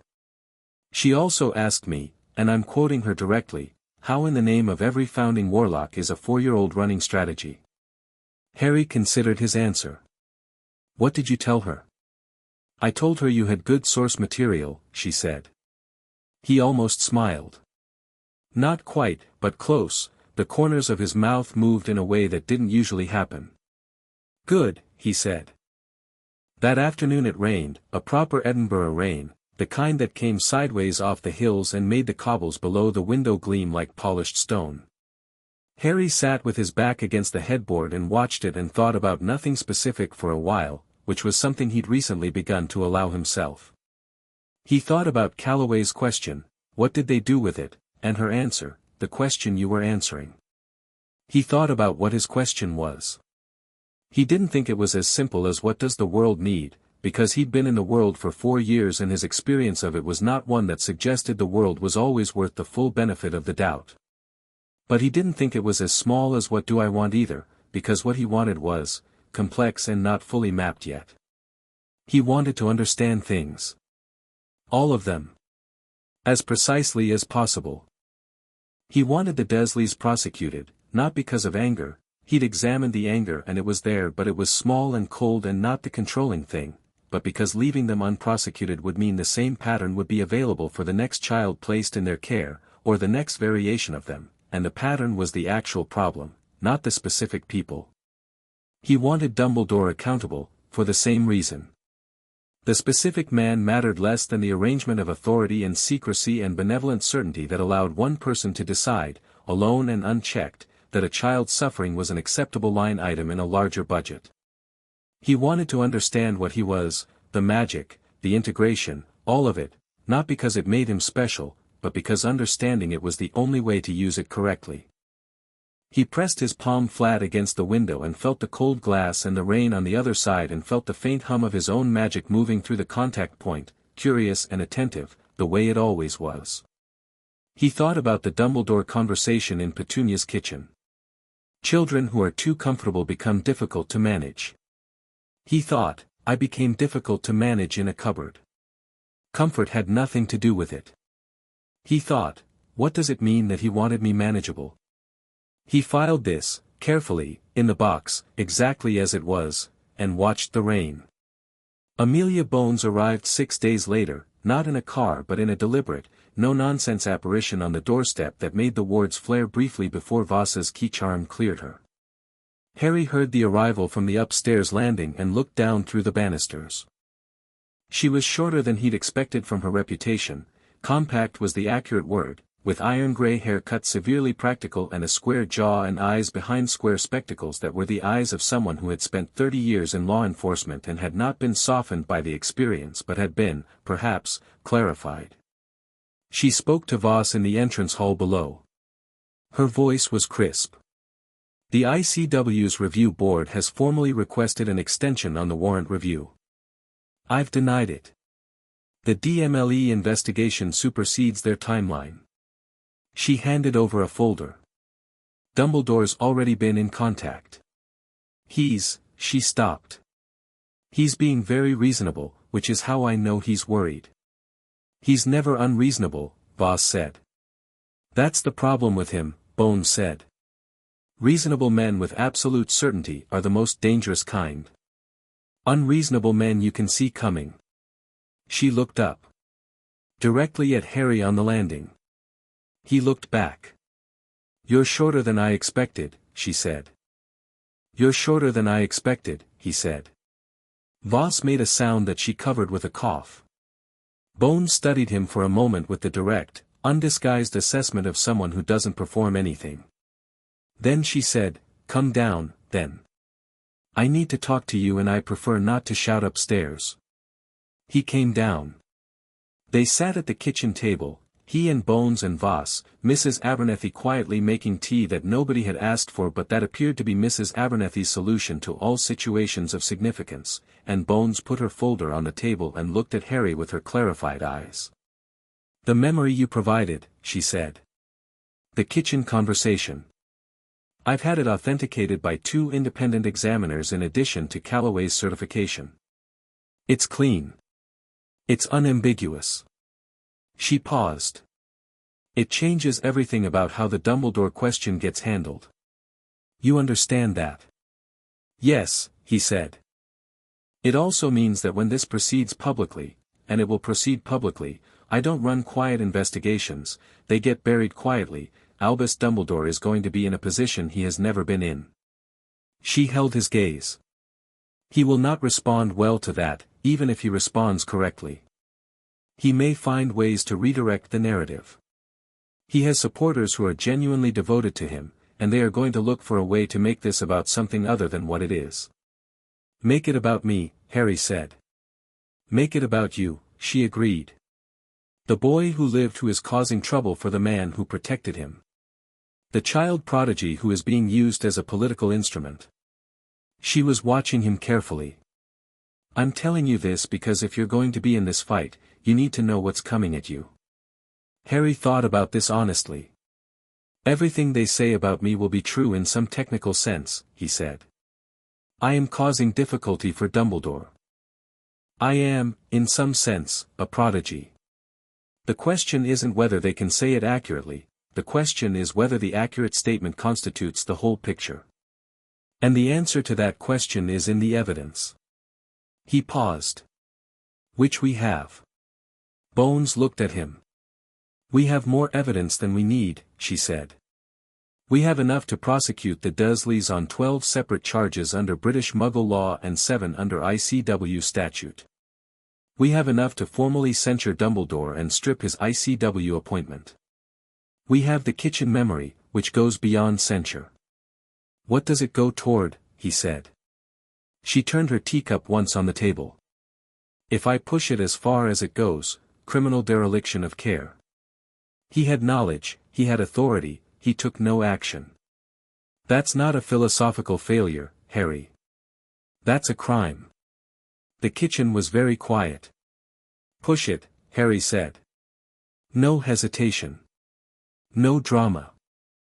She looked at him, checking, the look of a professional checking whether the person across from them understands the weight of what they've said. He did. His face was still and clear and entirely certain. "All right," she said. "I'll push it." She picked up her teacup, found it full, drank some of it. "Now. The tribunal for the Dursleys is being scheduled for 3 weeks' time. I want you to be present." Voss said I didn't have to be. "You don't have to be," Bones said. "I want you to be. There's a difference. The memories are the core evidence, they're sufficient. But you are," she paused, and he could see her choosing words with care. "You are the only person in that room who understands what's at stake on every level. The legal dimension, the political dimension, and the personal one. You should be there." He looked at Voss. Voss said, "Your call." He looked back at Bones. "I'll be there," he said. She nodded, once, decisive. "Good." She closed her folder. "One more thing. After the tribunal, assuming it goes as it should go, there's the question of formal wardship. You need to be in someone's legal care. Voss's authority is temporary by statute. I've put in a formal application." She looked at him steadily. "If you're willing. I have no children of my own. I have a house in London and a niece who visits every other weekend and I work extremely long hours. I am not offering you warmth and perfect childhood. I'm offering you legal protection, a proper room, access to everything you need to become whatever you're going to become, and someone in your corner who is constitutionally incapable of being managed by Albus Dumbledore." It was, Harry thought, the most honest offer anyone had ever made him. No performance of warmth. No promise of what could not be guaranteed. Just the actual thing, clearly stated. He looked at her square jaw and her clarified eyes and her folder on the table, and he thought, she came here from London on a rainy afternoon and told me exactly what was coming and exactly what she was offering and didn't package either of them to be easier to receive. Yes, he said. Something shifted in her face, brief, underneath the professionalism. Not surprise exactly. Satisfaction, maybe. The satisfaction of something going as it should. Good, she said again, and picked up her tea. Outside, the rain kept falling. In Geneva, the ICW's review board was about to receive a formal DMLE supersession notice that would make their extension request irrelevant. In London, a golden compass on a shelf in a wonderful cluttered office was spinning in its wrong direction again. In Edinburgh, in a warm kitchen, a 4-year-old boy and a law enforcement officer drank their tea and talked about evidence, and the architecture of silence that had held certain arrangements in place for 4 years continued, piece by careful piece, to come apart. Chapter 4, The Greater Good. The formal hearing notice arrived at Hogwarts on a Tuesday morning, delivered not by owl but by an ICW courier, a young witch in a grey uniform who operated directly into the front gates because the ICW's authority superseded standard British magical postal protocol, which was itself a statement Dumbledore would have registered immediately. Harry knew this because Voss told him, and Voss knew this because she'd arranged it that way. He was sitting across from her in the operations room when she explained the delivery method, and he watched her face as she said it, the slight precision around the eyes that meant she'd enjoyed the detail, and decided that Alara Voss had her own methods of sending messages that were worth paying attention to. He'll want another meeting, Harry said. He already requested one. This morning, before the courier arrived, which means he anticipated it. She put the copy of the notice on the table between them. He's requesting a formal sit-down with you, me, Bones, and his own legal representative. He's framing it as a mediation. Before the tribunal. Yes. Harry looked at the notice. The tribunal was 2 weeks away now, the Dursley charges, the ICW censure motion, all of it consolidated into a single proceeding that Bones had engineered with the specific architectural purpose of making each piece of evidence speak to every other piece. The Dursley crime spoke to the conditions Dumbledore had allowed. The conditions Dumbledore had allowed spoke to the kitchen conversation. The kitchen conversation spoke to the systemic question of one man's unilateral authority over the life of a child. It was, Harry had told Bones, good construction. She'd said, it's prosecution. It's supposed to be good construction. Does he have a legal representative worth worrying about? Harry said. His name is Arcturus Fawley. He's 70 years old and has practiced international wizarding law for 45 of them and has never lost a case before an ICW tribunal. Voss paused. He's also Dumbledore's second cousin, which tells you something about how Dumbledore builds his support structures. Harry thought about this. Are we bringing anyone? Bones herself. She doesn't use representatives, she argues her own cases, which drives opposing counsel insane because she knows the law as well as any specialist and she doesn't have the representative's professional constraint against showing genuine personal outrage. Voss almost smiled. It's effective. And me? Harry said. She looked at him carefully. What do you mean? I mean, do I come to the mediation? Harry, I know how old I am, he said, without impatience. I'm asking strategically. Dumbledore is trying to manage the narrative before the tribunal. A mediation is a controlled environment where he can present his framing, assess ours, and adjust his approach accordingly. If I'm in the room, his framing becomes harder to land because the thing he's trying to reframe is sitting across the table from him. But if I'm in the room, he also gets information about how I think, which he'll use. He paused. Your read. Voss was quiet for a moment. She did this, paused fully, thought fully, then answered, in a way he'd come to identify as one of her better qualities. He already has information about how you think, she said. From the first meeting. He knows you're strategic, he knows you've read the statutes, he knows you don't frighten. The informational advantage of keeping you out isn't significant. She tapped the table once. But your presence in that room does something to his framing that no legal argument replicates. It makes the abstraction concrete. Every time he talks about what's best for you, you're sitting there being actually yourself. Yes, Harry said. You come to the mediation, she said. It was held at the ICW's London Liaison Office, a building in Bloomsbury that looked, from the outside, like a moderately successful publishing company, which it technically also was, because the ICW owned the floor above and the publishing company provided cover that nobody had ever questioned. The conference room was on the third floor, tall-ceilinged and deliberately neutral, the kind of room built to be nobody's home territory. Harry noticed that Dumbledore arrived before them and chose the seat that had the window behind it. The light would be in the faces of whoever sat opposite. Small things. He sat opposite without adjusting his chair. Light in the face was fine. He'd navigated worse. Folly was a composed, white-haired man with very still hands and the particular quality of attention of someone who is always measuring the gap between what is said and what is meant. He looked at Harry once when they came in, a quick professional assessment, and then didn't look at him again, which Harry read as a deliberate strategy. If you don't look at the child, you don't have to respond to the child as a participant, you get to respond to the child as a subject. He filed this as useful information about Folly's approach. Bones sat beside Voss. She had a folder, which she didn't open. She wore the expression she apparently wore to most professional confrontations, the expression of someone who has already had this argument in their head and knows how it ends. Dumbledore began. He was in dark green today, his silver hair caught the window light, and he opened his hands in a gesture that managed to contain both welcome and apology in a single movement.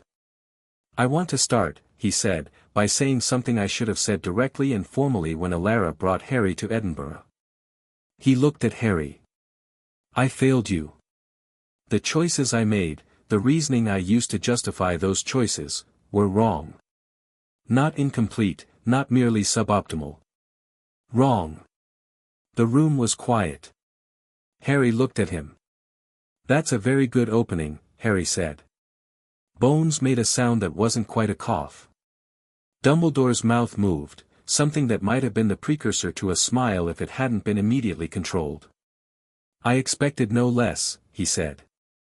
The question, Harry continued, is what it's an opening to. An apology that precedes a request is a different thing from an apology. Folly shifted slightly in his chair. Dumbledore held Harry's gaze. It precedes an offer, Dumbledore said. Not a request. I want to be clear about the distinction. He settled back. Arcturus. Folly opened his own folder. His hands were as still as ever. The proposal, he said, in a voice like dry paper, is as follows. Albus Dumbledore formally withdraws his guardianship claim and will not contest Madame Bones's wardship application. He provides full disclosure to the DMLE investigation, including all documentation of his monitoring activities at Privet Drive and the original reasoning behind the placement. He accepts a formal censure from the ICW and steps down from the Supreme Mugwump position for a period of no less than 2 years. Silence. In exchange, Folly continued, and here his voice went very slightly more careful, the DMLE agrees not to pursue the criminal dereliction charge. The matter is handled as a disciplinary and administrative failing rather than a criminal one. There it was. Harry had known something like this was coming. He'd known it from the moment Dumbledore requested a mediation, because mediation was the right tool for one specific situation, when you know the field and want to control the exchange point. Dumbledore wasn't trying to escape consequence, he was trying to determine the kind of consequence, and the criminal charge was the one that changed everything. Censure and suspension were professional consequences. A criminal conviction, dereliction of care, a child's well-being used as a line item in a strategic calculation, was something else. It attached to the person differently. It changed the record permanently. He looked at Bones. She was looking at her closed folder. Her jaw was set. She hadn't spoken yet. The proposal, Harry said, to Folly, before Bones could respond, addresses Dumbledore's position. What does it do about the systemic problem? Folly blinked. It was the most movement his face had made. I'm sorry. The arrangement Dumbledore made was possible because one person had unchecked authority over the placement and welfare of a magical minor with no independent oversight, no review mechanism, and no avenue for the minor to report their conditions. Harry kept his voice level, the way Voss kept her voice level. The proposal addresses Dumbledore specifically. It doesn't address the arrangement. So if someone else does the same thing tomorrow, with a different child, the same outcome is available. Dumbledore was looking at him with the genuine attention he'd shown at the end of the Edinburgh meeting, not the performed warmth, the real attention. The attention of a man who is being surprised in a way that interests rather than alarms him. Harry, he said. If the criminal charge is used as leverage only to secure the current terms, Harry continued, and then dropped, the practical effect is that Dumbledore is more careful in the future. Maybe. But the authority structure that allowed the arrangement remains intact. He looked at Bones now. The criminal charge is worth more than its outcome in Dumbledore's case specifically. It's worth more as a mechanism for requiring structural reform. As part of any agreement. Bones opened her folder. She turned 3 pages, found something, and set it flat on the table. As it happens, she said, to the room at large and Dumbledore in particular, I agree with that.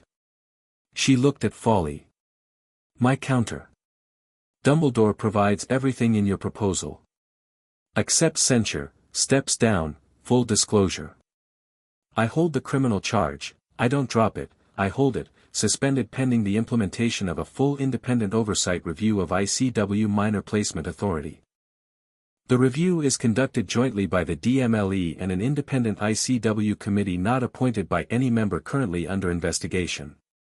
If the structural reforms are implemented to the standard I specify within 18 months, she tapped the page. The charge is formally closed without prosecution. If they're not implemented, it proceeds. Folly looked at Dumbledore. Dumbledore was looking at the folder page Bones had put on the table. Then he looked up, at Bones, and then at Harry. You came to this meeting with that prepared, he said to Bones. I came to this meeting with several things prepared, she said. I chose which one to use based on what I heard in the first 5 minutes. What determined the choice? She glanced at Harry. The briefest glance, but Dumbledore tracked it. He turned back to Harry. You said the systemic problem. Yes. You said it because you wanted her to deploy the structural remedy. I said it because it's true, Harry said. What she decides to do with it is her call. Dumbledore looked at him with something that was complicated and layered and required several minutes to fully catalogue. Not manipulation, he'd been watching for manipulation and it wasn't this. Not mere appreciation either. It was the look of someone confronting, possibly for the first time, the full outline of a thing they had long been certain they understood. I had, he said quietly, a very specific idea of who you would be. I know, Harry said. You don't match it. I know. And I imagine, Dumbledore said, with what appeared to be genuine difficulty, that the idea of being someone else's idea is, not something you find acceptable. Harry held his gaze. Would you? The room was very still. Folly was looking at his still hands.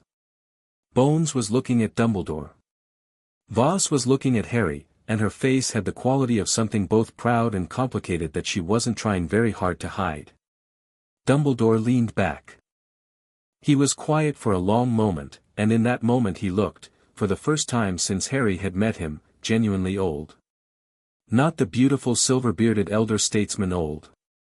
Old in the way of someone who has made a very long journey and arrived somewhere that is not the destination they planned for. Arcturus, he said. Albus.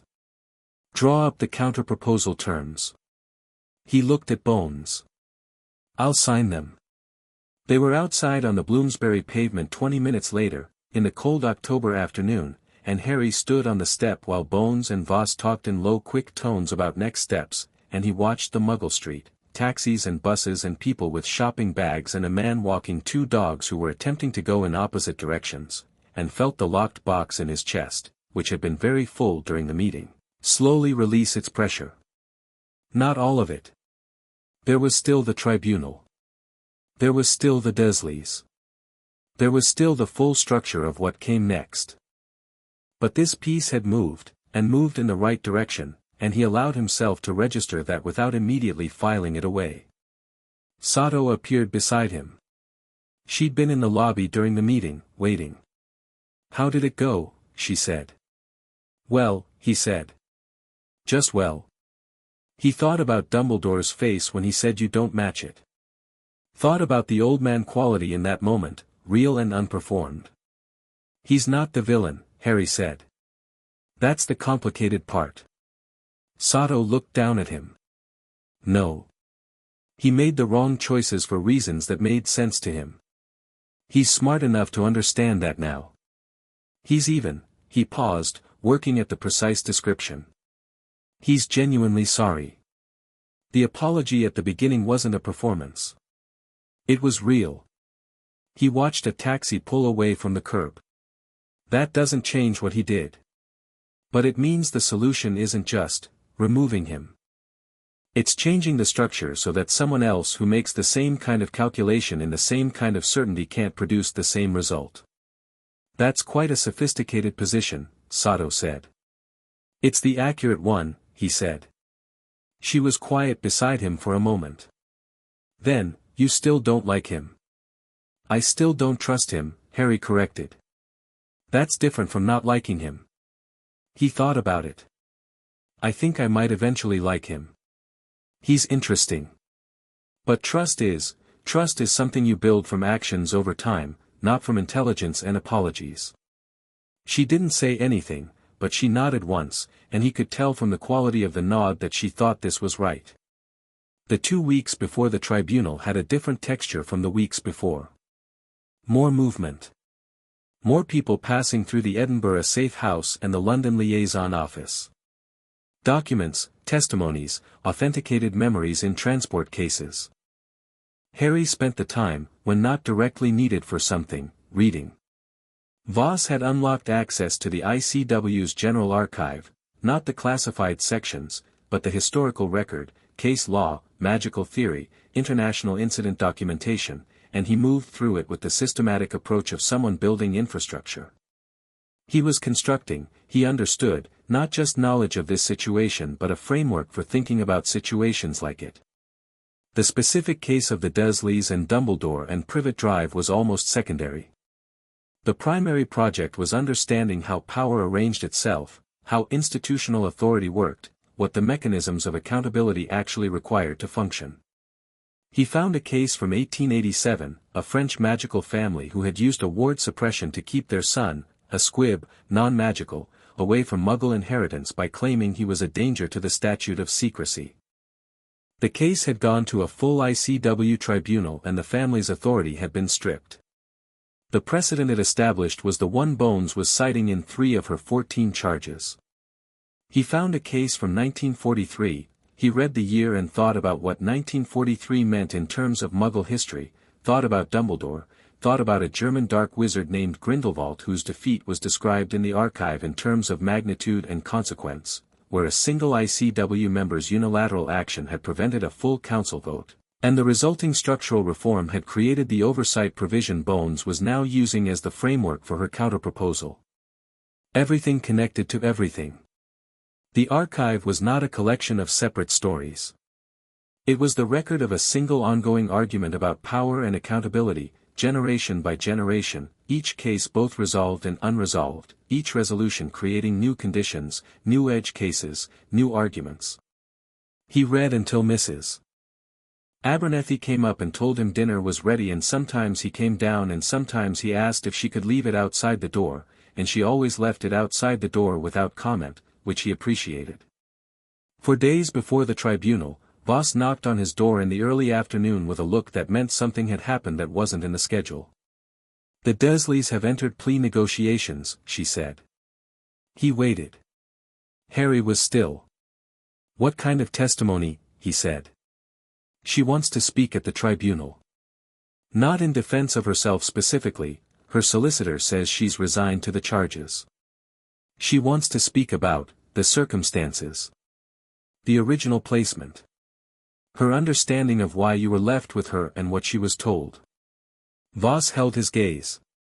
She's going to give testimony that supports the case against Dumbledore's decision-making. She was told specific things about the arrangement by Dumbledore himself. Some of those things, apparently, contradict what he's been on record as saying. Harry looked at the rain on the window, which was today's rain, Edinburgh's constant October companion. She's protecting herself, he said. In part, Voss said. But Bones thinks there's something else too. She paused. Petunia asked specifically whether you would be present during her testimony. He looked back at Voss. And what did Bones say? Bones said that was entirely up to you. He thought about Petunia. He thought about what he actually knew of her, extracted from the box where he kept everything exact, the intake of breath when Vernon hit him. The way she looked at him sometimes, not with hatred, he'd expected hatred, had braced for it, but with something more complicated. Something with distance and guilt in it, and under the guilt a layer of old grief that she'd turned inside out until it became something she could live with. She knew my mother, he said. Not a question. They were sisters, Voss said, and her voice was very careful.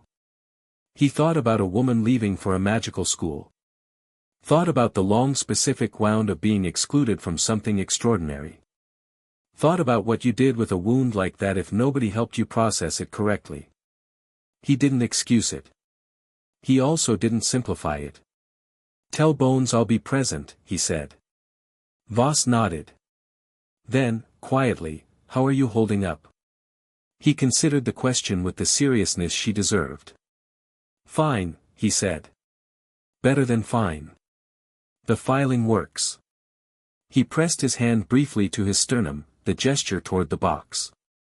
I have everything exactly. None of it is blurry. She looked at him for a moment. The filing, she said. It works for processing. It works for keeping things where they can't ambush you. If you know exactly what something is, exactly where it is, it doesn't come at you from sideways. He paused. You do the same thing. I've watched you. She was quiet. I do, she said. Does it work for you? A longer pause. Most of the time. She stood. Dinner at 6. Mrs. Abernethy is making something with pastry. I'll be there, he said. She was at the door when he said, Voss. She stopped. Thank you, he said. Not for any specific thing. For all of it. She stood in the doorway for a moment with her back to him, and he could see from the line of her shoulders that something had moved in there, briefly. Don't mention it, she said, and went downstairs, and he listened to her footsteps go, and the rain kept falling outside, and he turned back to the archive and kept reading. The night before the tribunal, Harry couldn't sleep for the first time since Edinburgh. Not because of fear, he examined himself carefully and fear wasn't the controlling element. It was more like the feeling of standing at the edge of something large and knowing that once you stepped off the edge the terrain changed permanently. He was 4 years old and tomorrow he was going to sit in an international wizarding tribunal and the evidence he had submitted and constructed was going to be reviewed by a panel of adjudicators whose ruling would determine the legal future of the people who had kept him in a cupboard and the man who had known about it. He got up and sat by the window. The street below was empty at this hour, wet and orange-lit, and somewhere a fox was crossing the far end of the terrace with the unhurried proprietary air of something that owned the night. He thought about all of it, the months in the cupboard, the broken plate, the 3 inches of light, the pressure in his chest releasing. He thought about the woman with the silver badge coming up the front path, and himself in the cupboard asking did you get my memories? He thought about Calloway's instruments bending past their ranges and Bones's clarified eyes and Dumbledore's face when he said you don't match it. He thought about Petunia asking if he would be present. He thought about a 10-year-old girl writing a letter to a school she couldn't go to. He thought about the 2 practitioners in Calloway's historical record, the one who built protections for 40 years and the one who caused damage until he was stopped. The question you were answering. He pressed his palm to the cold glass of the window. He felt the magic move through the contact point, that familiar attentive hum, no gap between himself and it, same thing, always the same thing. He knew what question he was answering. He went back to bed and slept. The tribunal was held in Geneva, in the ICW's main adjudication chamber, which was a high-ceilinged circular room with tiered seating and light that came from everywhere and nowhere and had the specific quality of illuminating everything equally. No shadows. No advantageous angles. The light in Geneva was the light of a room designed to make darkness impossible. Harry walked in beside Bones, with Voss behind him, and sat at the evidence table, and felt the weight of the room settle around him the way rooms settled when something significant was about to happen in them. The adjudicating panel filed in, 7 members, international, none of them British, which Bones had arranged deliberately. The chamber filled. ICW members from 17 countries. British ministry representatives in a block at the side who looked, collectively, like people who very much wished they were somewhere else. Journalists in the press gallery with quick quotes quills already moving. Dumbledore came in last, with folly, and sat at the respondents' table on the far side of the chamber. He looked, Harry thought, like himself, silver and composed and carrying his authority the way he always carried it, as if it were simply native to him rather than institutionally conferred. He found Harry across the chamber. Held his gaze for a moment. Harry looked back. The chief adjudicator, a tall Kenyan which named Madame Odiambo, called the chamber to order. This tribunal is convened under ICW Statute 14, subsection 1, regarding the welfare of magical minors, and under the concurrent jurisdiction provision of Statute 8, incorporating proceedings filed by the British Ministry's Department of Magical Law Enforcement. Her voice carried without amplification, clear and without drama. The matter before this chamber is the documented conditions at number 4, Privet Drive, Surrey, England, the placement authority exercised therein, and the question of responsibility at both individual and institutional levels. She paused. The primary evidence is 48 authenticated memory constructs submitted by the minor, Harry James Potter, age 4, of Surrey, England. She looked at the evidence table. Mr. Potter, she said, with the same courteous neutrality she'd used for everything else. Are you prepared? Harry looked up at her. Yes, he said. The chamber was completely still. Somewhere in the press gallery, a quick quotes quill paused, which had probably never happened before. Then Odiambo said, "Then we will begin." And the light in the chamber that came from everywhere and illuminated everything equally poured down on all of them, the adjudicators, the press, the ministry representatives, Dumbledore and Folly, Voss and Bones and a 4-year-old boy at an evidence table with his hands folded in front of him, and the first memory rose from its case and began to play. Chapter 5, Trial by Memory. The first memory was the cupboard. Not a dramatic one, no violence, no shouting, nothing that would read as obvious evidence. It was simply the cupboard as it was on an ordinary Tuesday, sometime in February of Harry's 4th year. The memory played in the chamber's projection space above the evidence table, silver blue and precise, approximately 3 feet across, and it showed the crack under the door, the dimensions of the dark space, the thin blanket, the broken crayon, the spider's web in the corner. It showed a child sitting in it for 6 hours because he had sneezed during dinner. The chamber was absolutely silent for the duration.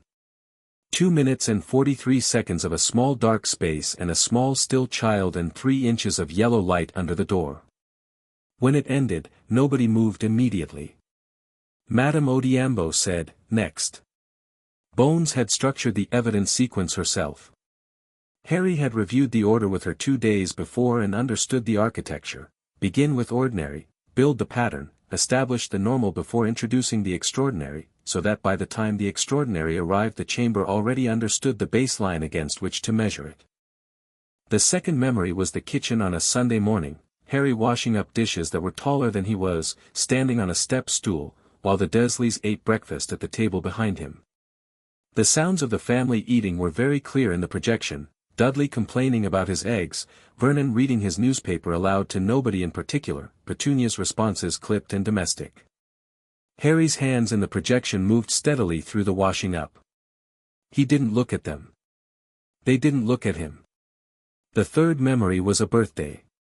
Harry was not certain whose, possibly his own, possibly not, there had been no acknowledgement, but it was a day when Dudley received a bicycle and Harry carried the packaging out to the bins, which was 3 trips, the cardboard almost as large as he was.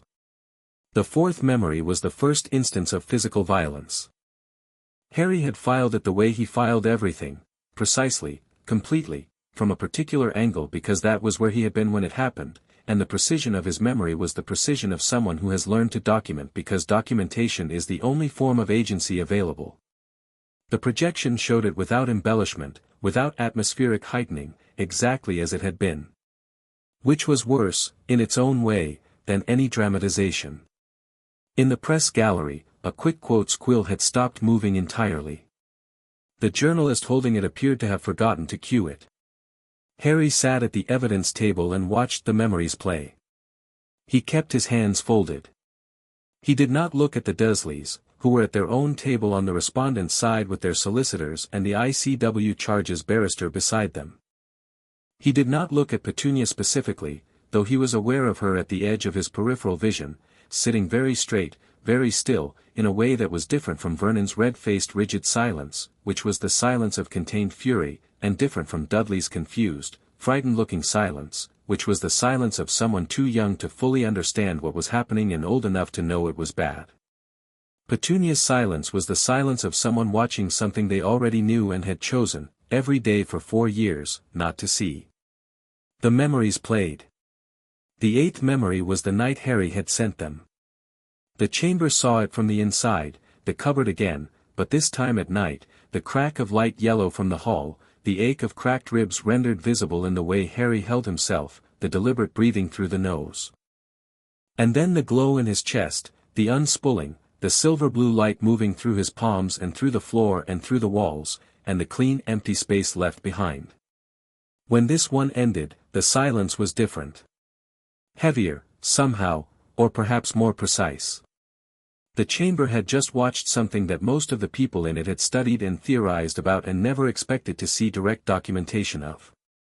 A 4-year-old child performing wandless intentional magic of a kind that had 17 documented precedents in the last 5 centuries. And then going to sleep. One of the adjudicating panel, a Danish wizard named Peterson, second from the right, removed his spectacles and pressed his fingers against his eyes briefly. Odiambo let the silence run its appropriate length, then said, "The panel will note that the projections just reviewed constitute memories 47 through one of the submitted constructs, viewed in reverse chronological order. We will now proceed to the 48th construct, submitted separately, which is subject to the additional authentication documentation in your evidence packs beginning at page 47. The 48th memory was the kitchen conversation. It played. Dumbledore's voice, resonant and precise. The wards hold as long as the boy believes it to be his home. The discomfort is unfortunate but it serves to anchor him. Children who are too comfortable become difficult to manage. Petunia's voice, tight with something barely contained, you said 1 year at most. Dumbledore again, circumstances have changed. Voldemort's supporters are not, and then silence, because the voices had moved out of range. The projection faded. In the press gallery, someone was writing very fast. Madame Odiambo looked at the panel. She looked at the barrister tables. She looked, briefly, at Harry. "We will take a recess of 20 minutes, she said. When we reconvene, we will hear from the charges barristers for both the domestic welfare matter and the ICW censure motion. Following that, we will hear testimony. Parties, please remain available." The recess room assigned to the evidence table party was small and had good coffee, which Mrs. Abernethy would have approved of. Bones poured herself a cup without sitting down, which was apparently how she drank coffee in high-stakes situations.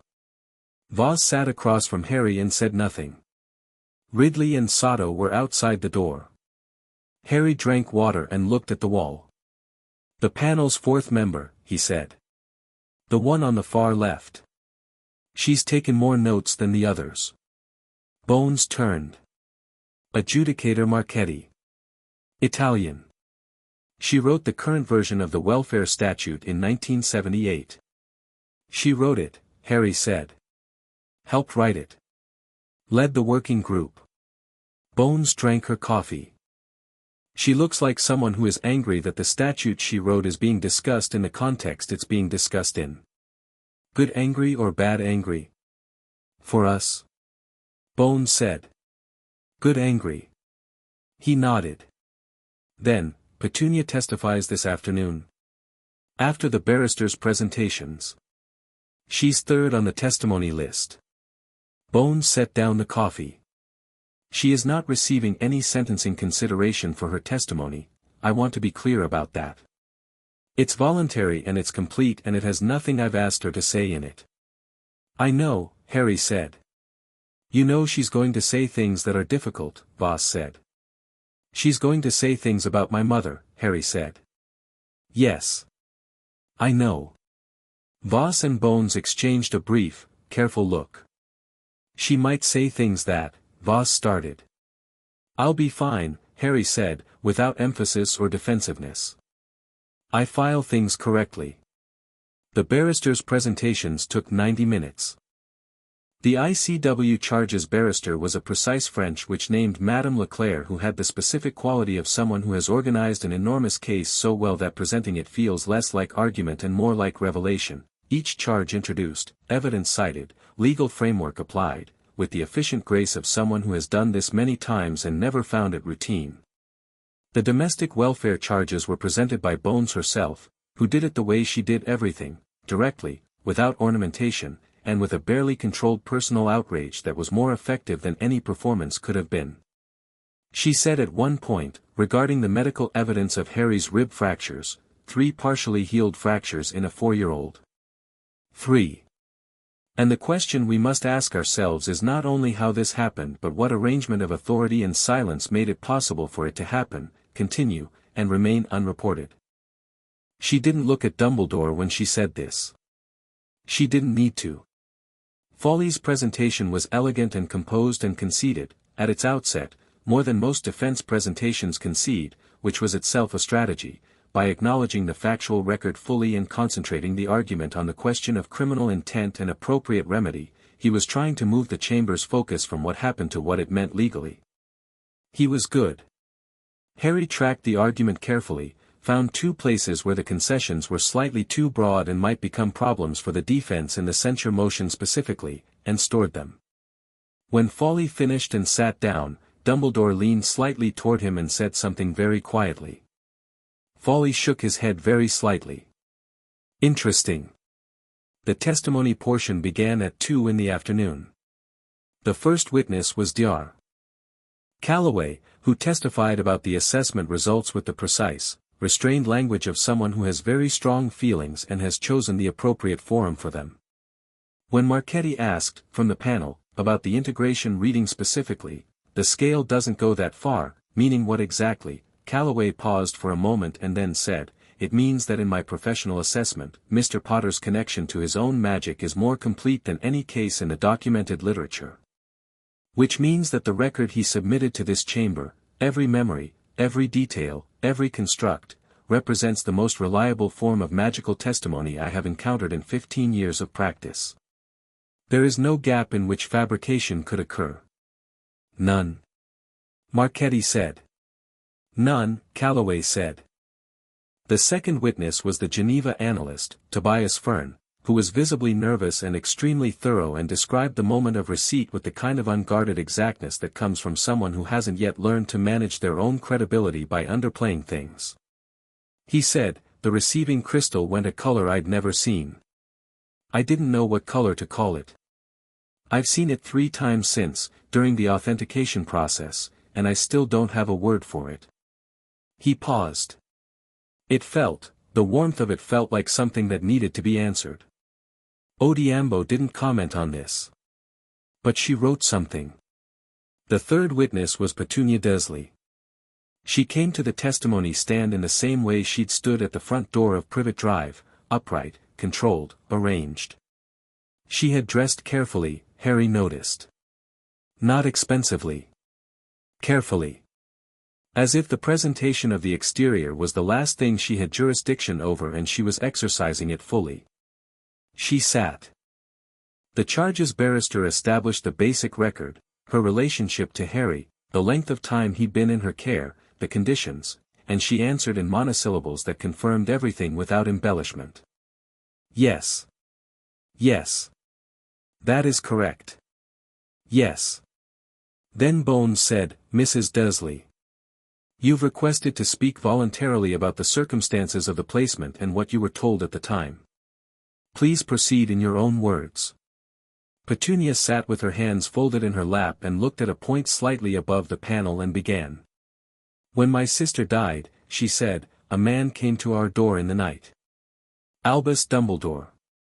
He left the baby, he left Harry on the step. With a letter. She paused. The letter said that Harry needed to be with family. That his mother's sacrifice had created a protection that required blood connection to anchor. That he would be safe with us as long as we could call our house his home. Another pause. It said that Dumbledore would be monitoring the situation and would be available if needed. Were you offered a choice? Bones said. No. The word was flat. There was no question in the letter. There was explanation and there was instruction. She moved her hand slightly. I wrote to Dumbledore. Twice in the first year. I told him that the situation was, I said that it was difficult. That my husband was not, that the arrangement was creating problems. She stopped. What was his response? The first time, a letter. Sympathetic. He said the protection was critical. That disrupting it would put Harry in greater danger than any domestic difficulty. Her voice was very controlled. He used that phrase. Domestic difficulty. She looked down at her hands. The second time, he came himself. That is the conversation I understand is recorded in evidence. Yes, Bones said. It is. Petunia nodded. He said what the record shows. He said the discomfort was unfortunate. He said it served the purpose of anchoring Harry. She paused. I asked him, I said, how long? He said he wasn't certain. He said the threat was not yet fully resolved and until it was, the arrangement needed to hold. The chamber was completely quiet. Mrs. Dursley, Odiambo said, from the panel. I need to ask you a direct question and I need a direct answer. Were you instructed by Dumbledore to treat Harry in the manner documented in evidence? A long pause. No, Petunia said. He never instructed us to be, the harm was not instructed. He knew about the cupboard, I believe. He knew conditions were difficult. He chose not to intervene. She looked at her hands again.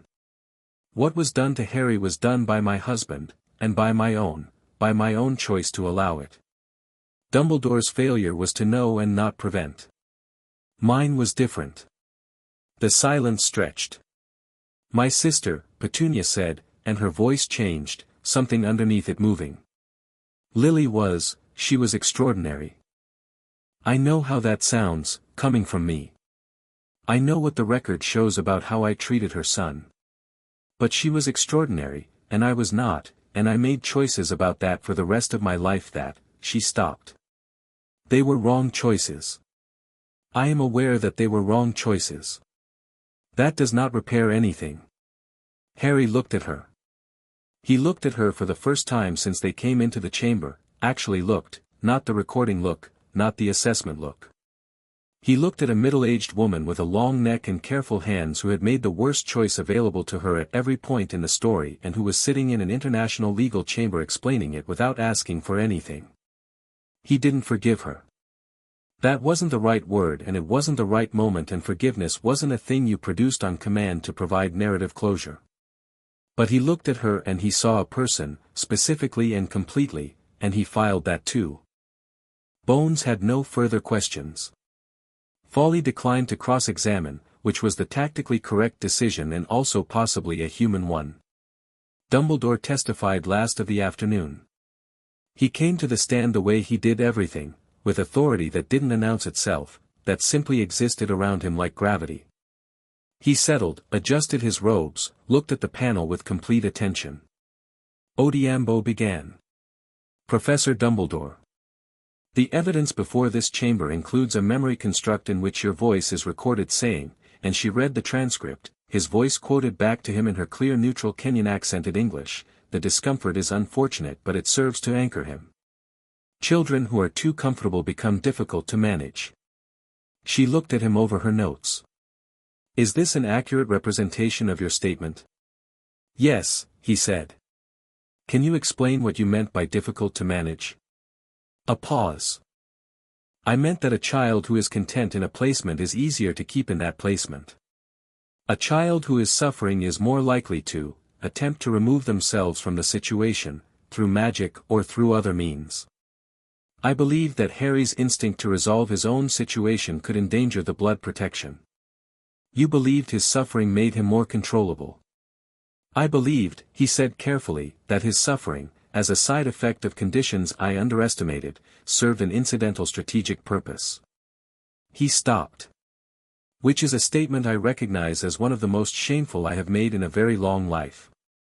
Marchetti leaned forward. Professor. The phrase difficult to manage. In the context of a child. Did you understand, at the time, that this was a description of a child as a problem to be controlled rather than a person to be cared for? The chamber was very still.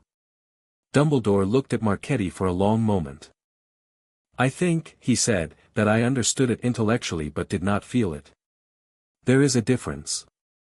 I have spent my life managing very large problems, dark wizards, institutional failures, political crises, and I am, at great personal cost to others, very good at it.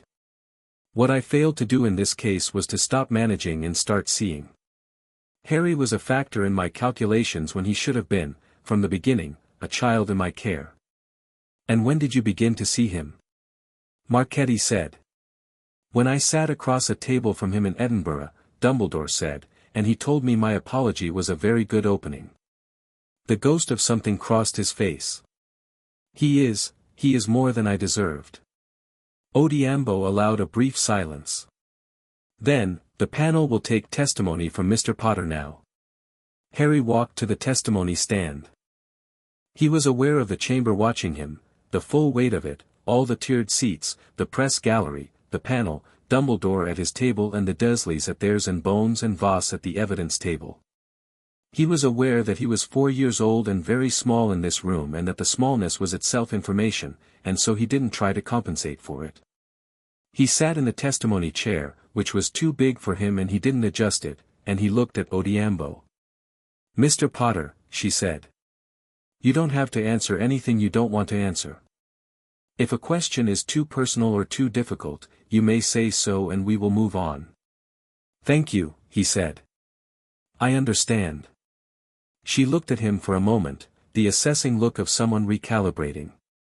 The memories you submitted tell most of the factual story clearly. What I'd like from you is something the memories can't fully capture. She paused. Can you tell the chamber, in your own words, what it was like? He thought about this. Not about what to say. He knew what to say. He was thinking about the right words, the precise ones, the ones that were true without being performed, without reaching for sympathy, without editing. The cupboard was 3 feet wide and 6 feet long, he said. The crack under the door let in 3 inches of light. I learned to tell time by the quality of the light. He kept his voice even. I didn't know, for most of the time I was there, that it was unusual. I didn't have comparison material. I thought that perhaps this was how all children lived, or perhaps there was something specifically wrong with me that explained it. He paused. I started storing things when I was very small. Memories, observations, anything I needed to keep exactly. I stored them because in the cupboard the only thing I had complete control over was what I paid attention to and how carefully I kept it. The chamber was not making any sound at all. The night I sent the memories, he said, I didn't know about the ICW. I didn't know about magical organizations or how they worked or who they were. I knew that something had happened that was true and real and exact and needed to be seen by something large enough to do something about it. So I sent it toward whatever that was. He looked at the panel. And Madame Voss came the next morning. He paused. I asked her if she got my memories, he said. She said yes. She said that's how she knew to come. He let this sit for a moment. That was the first time I understood that what I did, the way I think, the way the magic works, could go outward. Could reach something. It had always been just mine, just internal. And then suddenly it could do something. He looked at Odiambo. That is what it was like. For years of keeping everything exact in a very dark space. And then the door opened. The silence after this lasted a full 10 seconds, which in a chamber this size with this many people in it is an extraordinary amount of silence. Marchetti had stopped writing. Peterson, on the far right, was looking at the table in front of him. Odiambo said, carefully, Mr. Potter. I have one more question, and it is directed at the matter of Professor Dumbledore's role specifically. She looked at him. Given what you know now, about the blood protection, about the strategic calculation, about the nature of Professor Dumbledore's choices, what outcome do you believe is appropriate? Harry looked at the panel. He had thought about this question for weeks, actually, had turned it over from every angle, had examined his own answer for the presence of anger or revenge or the desire for spectacle, had found those things and examined them and set them aside, had found what remained after them. I think, he said, that Dumbledore should be held accountable for what he knew and chose not to act on. Not to destroy him, he's not the whole problem and he knows it. But because accountability is the mechanism that makes authority trustworthy. If powerful people are allowed to make harmful choices and the harm is excused because the power is large and the intent was good, then the next powerful person makes the same calculation. And the next child goes in the next cupboard. He paused. The Dursleys should be prosecuted under both jurisdictions. The structural oversight reform Madame Bones has proposed should be implemented. He looked at Dumbledore across the chamber. Dumbledore looked back at him. And then, Harry said, we should get on with fixing the rest of it. The panel deliberated for 2 hours. Harry spent them in the recess room with Bones and Voss, where he ate a sandwich and Bones drank 3 more coffees and Voss read through documents she'd already read. Nobody performed calm. They were all just calm, each in their own way, because there was nothing left to do that wasn't done and the outcome was in the panel's hands now. Sato poked her head in at one point and said Geneva had sent word that 2 other ICW members were requesting copies of the oversight reform proposal, wanting to review it for their own national jurisdictions. Bones said, tell them yes. Sato looked at Harry. How are you doing? Fine, he said, meaning it. Better than fine. You were incredible in there. He thought about this. I told the truth in there, he said. That's different. She looked at him for a moment. Not always, she said. He conceded this with a slight nod. When the panel returned and Odiambo began reading, the rulings came in the clear, deliberate cadence of something that had been built carefully and held together. Vernon Dursley, guilty on 9 of 12 domestic charges, remanded for sentencing under joint jurisdiction. Petunia Dursley, guilty on 6 charges, concurrent with her voluntary testimony taken into account in sentencing recommendation. The domestic charges against Dudley, who was a child, were not pursued, he would be placed in appropriate care. ICW censure of Albus Dumbledore, upheld in full. Suspension from the Supreme Mugwump position, upheld, extended to 3 years pending implementation review of oversight reforms. The criminal dereliction charge, formally held in suspension per the Bones counter-proposal terms, implementation timeline of 18 months beginning immediately. The structural oversight reform, ordered into implementation under Statute 14 Amendment, with Bones's DMLE framework as the operative document. Each ruling landed in the chamber with the specific weight of a thing that has been decided by the correct process and cannot be undone. Harry sat at the evidence table and listened and felt the locked box in his chest. It was not empty this time. It held everything, all 48 memories, everything filed correctly. But it felt different. It felt like a box that was no longer under pressure. A box that held things because they were worth keeping, not because they had nowhere else to go. When Odeambo finished reading, she looked at the chamber one final time and then she looked at Harry. "This tribunal is closed," she said. "The record stands. The record stands." Harry let the words settle. Then he unfolded his hands from the table, picked up the glass of water in front of him, and drank it, and looked across the chamber at Dumbledore, who was listening to folly with his eyes down and his hands folded and the weight of the afternoon on him. After a moment, Dumbledore looked up. He found Harry's gaze across the full width of the chamber, across all the moving people and the rustling documents and the press gallery emptying. He inclined his head once. Small, precise. Not a bow. Not a dismissal. An acknowledgement, of what had happened, of what had been established, of the specific and unprecedented thing across the chamber from him. Harry looked back at him. Then he stood up from the evidence table, picked up his glass, and walked over to where Voss was gathering her documents. "Can we go to that bookshop now?" he said. "Sato said there was one in Edinburgh. The one on the steep street." Voss looked at him. That briefly unguarded expression, complicated and warm and something that had started, these past weeks, to feel less like surprise every time. "Yes," she said. "We can go to the bookshop."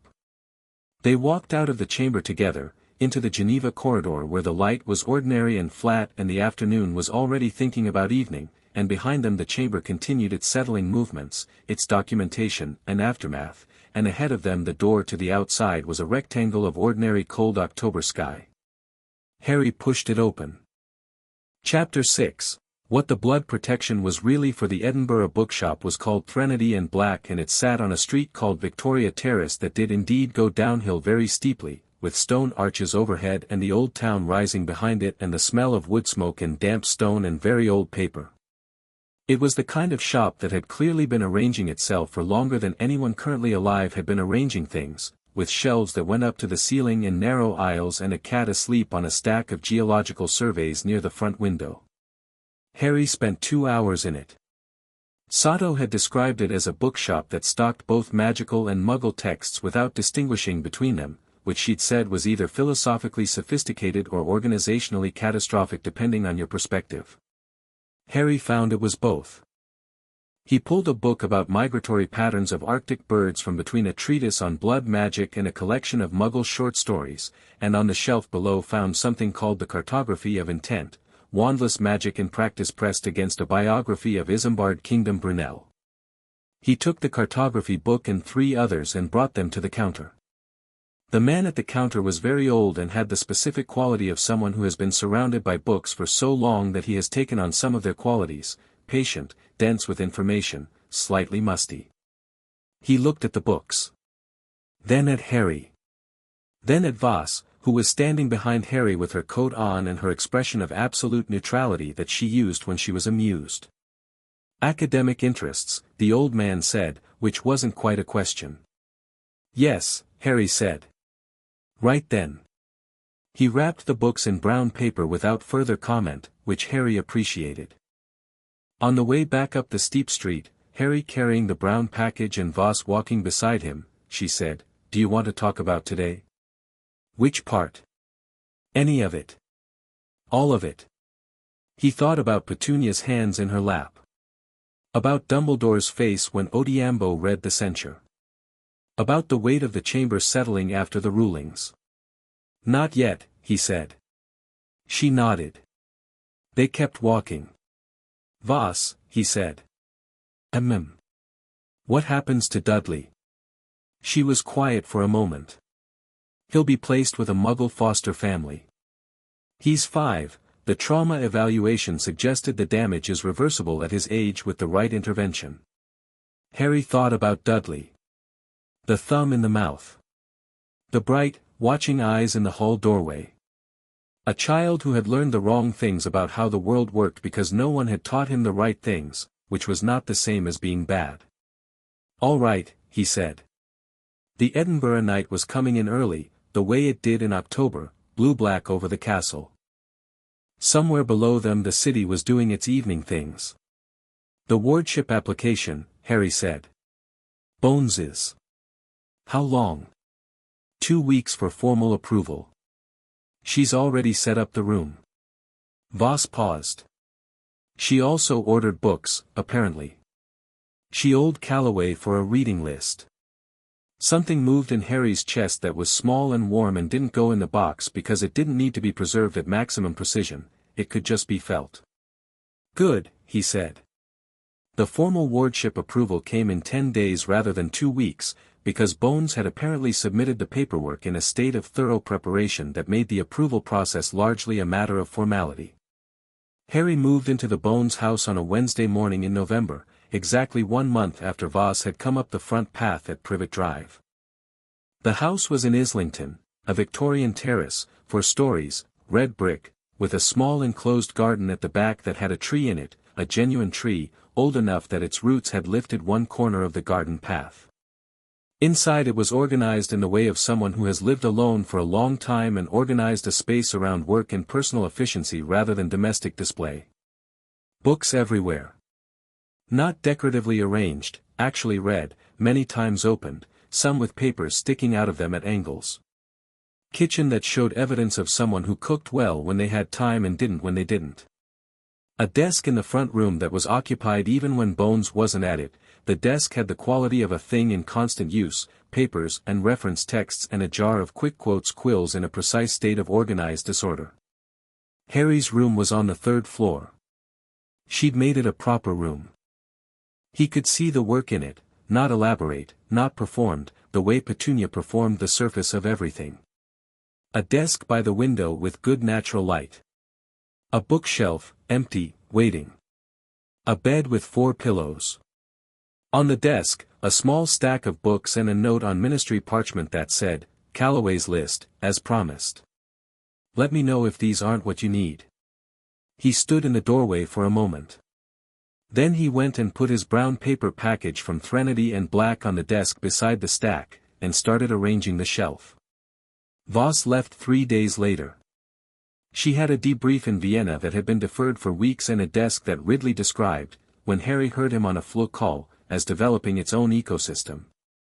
She came to the Islington house on her last morning and sat at Bones's kitchen table and drank coffee, and Harry sat across from her, and they were both, for a few minutes, quiet in the specific way they were quiet together, which was a comfortable quiet that didn't require filling. "I'm going to finish the Oversight Reform Implementation Report," she said. "The ICW committee needs it by the end of the month and I want to make sure the language holds." She paused. "It'll hold. I know," he said. "And I'll be back." "This isn't," she looked at her coffee. "I'm not good at this kind of thing," she said. "The thing where you say goodbye. I'm generally better at just going." "Then go," he said. She looked at him. "But come back," he added. She looked at her coffee again. "Yes," she said. "I'll come back." She left, and Harry listened to her footsteps on the hall tiles and the click of the front door, and then he went upstairs and started reading the cartography of intent, which was excellent. Bones's house had a rhythm he settled into without difficulty. She left early, 6:30 most mornings, sometimes earlier. She came back late, 7 or 8 in the evening, sometimes 9. On the days she came back at 9 she brought food from a place on Upper Street that did good Lebanese, which she described as the only sensible decision you could make at 9 p.m. if you hadn't eaten since noon. On the evenings she was home earlier. They ate at the kitchen table and she told him things, about cases, about the political landscape, about what the oversight reform was running into and who was pushing back and on what grounds. She didn't simplify or protect him from complexity. She said things as they were. He told her things back. About what he was reading, what he was working on, questions the books generated that the books couldn't answer themselves. One evening in December she came home at 6 and he was sitting at the kitchen table with the Cartography of Intent and 3 other books open and a sheet of parchment covered in notes, and she looked at it and then at him and said, "What are you building?" "A framework," he said. "For what?" He thought about how to explain it. The way Calloway described the integration reading, no gap between intent and execution. "I want to understand whether that's fixed or whether it develops. Whether the absence of gap is about what I am structurally or whether it's something that could in principle be taught." He paused. "And if it can be taught, what it would require." She sat down across from him. "You want to know if other people can do what you do." "I want to know if there are other people who are partially the way I am and don't know it," he corrected. "Like I didn't know." "Not all the way, the complete integration is probably structural," Calloway said. "But if there's a spectrum and people exist partway along it and nobody's looking for them because nobody mapped the spectrum, then there are people with unusable ability because it's been framed as the wrong kind," Bones said. "Or as no ability at all," he said. "Squibs. Supposedly non-magical people. If the test for magical ability is wand resonance based, which it is at Hogwarts, and if wandless integration doesn't produce the same resonance signature," she was looking at him with the clarified eyes. "You think there are people who've been classified as non-magical who aren't," she said. "I think it's worth investigating," he said. "The testing methodology is what, 600 years old? It was designed when wand magic was the only formalized system. The system didn't create magic. It organized magic that already existed. The question is what it missed." She was quiet for a long moment. Then she pulled his sheet of parchment toward her, read his notes, turned it over, read the reverse. She pushed it back. "All right," she said. "I'll get you contact details for the Ministry's Research Division and the Hogwarts Academic Liaison. You'll need," she paused. "You'll need someone with institutional access to pull historical classification records. Someone who owes me a favor and is academically credible." She thought. "Marchetti. Adjudicator Marchetti from the Tribunal, she's also a published academic. She's been trying to get funding for an independent study of magical classification methodology for 8 years. She'd be interested," Harry said. "She'd be extremely interested," Bones said, and stood up and went to the floor. The owl from Voss arrived on a Thursday in January, and it was not a social letter. Harry was reading when it came in, a large grey owl that deposited the letter with the efficiency of something that had been told to hurry and had taken the instructions seriously. He opened it. "Harry, I need to tell you something before you hear it from another source. The ICW Oversight Reform Implementation Committee met last week. Standard procedure. But in reviewing the historical placement records, this was part of the reform process, auditing prior decisions under the old framework, we found something. Dumbledore's arrangement at Privet Drive was not unilateral. There is a record, formally approved, signed, filed in 1981 under a classified emergency protocol, authorizing the blood protection placement. Signed by Dumbledore as Supreme Mugwump. Countersigned by 2 other ICW senior members who are both still in their positions. Their names are Aldrich Crane and Sophronia Vane. You won't know them. They are both very senior, very respected, and very quietly connected to every significant institutional decision in the ICW for the last 30 years. They knew. They approved it. They have been on the Oversight Reform Implementation Committee. I have removed them from the committee. I have the signed document in my possession. Bones is being copied on this letter. I am angry in a way I haven't been in years. I thought you should know that." Voss Harry read it twice. Then he got up and went downstairs. Bones was at her desk in the front room, already reading her copy, and he could tell from the set of her jaw exactly how she'd received the information. "I know," he said, from the doorway. She looked up. "Crane and Vane," she said. The way she said it had the quality of something being filed in her own internal space under a specific category. I've worked alongside Crane for 14 years. You're surprised, he said. I'm not surprised, she said, with something that was more bitter than her usual directness. I'm furious at not being surprised. She set the letter down. They didn't do it maliciously, Harry.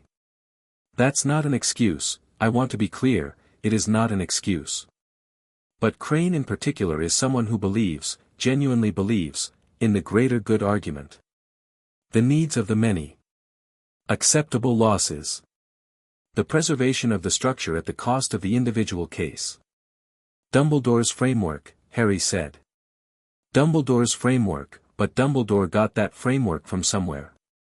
It's not one man's philosophy. It's an institutional disposition that runs through a certain kind of wizarding thinker like a vein of ore in rock. It's been there for centuries. She picked up her quill. And it's what built the conditions that built Privet Drive. Harry came into the room and sat in the chair across from her desk. The oversight reform, he said. Does this affect its validity? No. The reform is enacted, it's law, it's done. What this affects is the personnel implementing it. She was writing already. And the question of whether there are other classified decisions in the archive that followed the same approval pattern. He looked at her writing. Other children. Potentially. She didn't pause. I'm going to request a full audit of classified placement authorizations under the emergency protocol going back to its creation in 1961. She looked up. That's going to take time and it's going to hit resistance. From Crane and Vane's connections. From a wide network of people who made their careers inside the same institutional disposition. She held his gaze. This is bigger than Privet Drive now, Harry. He knew. He'd been knowing it, in the background of everything, since he'd sat in the Edinburgh cupboard and the box in his chest had been cleaned out and the clean space had immediately started filling with a different kind of intention. I know, he said. Are you all right with that? He thought about it honestly, the way he thought about everything. It was always going to be bigger than Privet Drive, he said. Privet Drive was the evidence. The case was always the arrangement that made Privet Drive possible. She looked at him. You're 5 now, she said. His birthday had passed in late July, quietly, with a book from Bones and a letter from Voss and a cake from Mrs. Abernethy who had apparently been informed by Sato and sent it by owl. You're 5 years old and you just told me that your own suffering was the evidence for a structural case. Yes, he said. How are you 5 years old? I've been asked that, he said. She almost smiled. It was the closest thing to a smile he'd seen from her, a brief compression of the mouth that contained genuine warmth. All right, she said. I'll handle Crane and Vane. You go back upstairs and finish whatever you were building. He stood. At the door, Bones. Yes. The blood protection, he said. The actual mechanics of it. I've been reading about sacrificial magic and I have a question. She put down her quill. Go on. The protection that Lily created, it required love. The magic theory is that it was anchored in her specific act of choosing death rather than standing aside. That specificity is what made it powerful. He leaned against the door frame. Dumbledore placed me with Petunia because of the blood connection, she's Lily's sister, shared blood, that's the secondary anchor for the ward. Yes. But Petunia didn't love me, he said. Not bitterly. Just precisely. The ward required a home where I was loved, that's the condition Dumbledore cited to Petunia in his letter. Call it his home. But calling it his home and it being his home aren't the same thing, and Lily's sacrifice was about the difference between performance and reality. Bones was very still. If the protection required genuine love, Harry said, and the house had none, the protection may never have fully activated. The silence in the room was dense. That would mean, Bones said slowly, that the entire justification for the placement was potentially invalid from the start, Harry said. Yes. She stared at him. I need you to talk to the best magical theory specialist in Britain, he said. And I need them to look at the original ward documentation. Dumbledore wrote the ward documentation. I know, Harry said. That's why I need someone else to look at it. The magical theory specialist was a woman named Professor Eulalia Hatch, who held the chair of theoretical magic at a Scottish institution that wasn't Hogwarts and had a published reputation for being difficult, which in the wizarding academic world meant she told people when they were wrong regardless of their institutional standing. She came to the Islington house on a Saturday morning, carrying a bag that appeared to contain half a library and a thermos of her own tea, which she did not offer to share. She was 60, compact, with silver-streaked hair and reading spectacles pushed up on her forehead and the specific energy of someone who has been thinking continuously for several decades and found no compelling reason to stop. She sat across from Harry at the kitchen table and read the ward documentation, which Bones had obtained through the DMLE's classified archive access, and then read it again, and then put it down and looked at Harry over her ordinary spectacles, which she'd pulled down from her forehead. Where did this come from? She said. The ICW Classified Archive, Harry said. Dated November 1981. Who wrote the theoretical framework section? Dumbledore. She made a sound that was not flattering. I thought so. The framework it's not wrong, exactly, it's incomplete. He understood the mechanics of sacrificial magic but he applied a standard ward model to a non-standard source. She tapped the document. Lily Potter's sacrifice wasn't ward magic. It was categorical magic. There's a fundamental difference. Explain it to me, Harry said. She looked at him. You're 5. I know. Explain it to me anyway. She looked at Bones, who was standing by the kettle. Bones said, he reads faster than I do. Just talk to him. Hatch looked back at Harry with the recalibrating expression he was used to, and then apparently decided, as Calloway had and as Voss had, to simply say what she meant.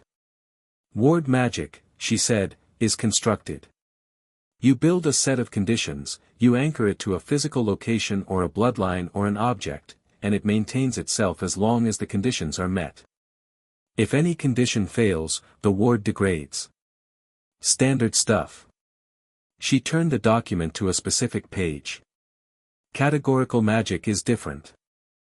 It's not a constructed protection, it's a transformation of fundamental category. Lily's sacrifice didn't build a ward around you. It changed what you are. On a magical level, at the moment of her sacrifice, something in your fundamental magical structure was altered, marked, categorized, made into something that love of that specific kind cannot harm. It's inside me, Harry said. Not around me. Yes. It's not a house protection. It's a personal one. The blood anchor to Petunia, the idea that you'd be safer at her house specifically. She tapped the document again. This is the incomplete part.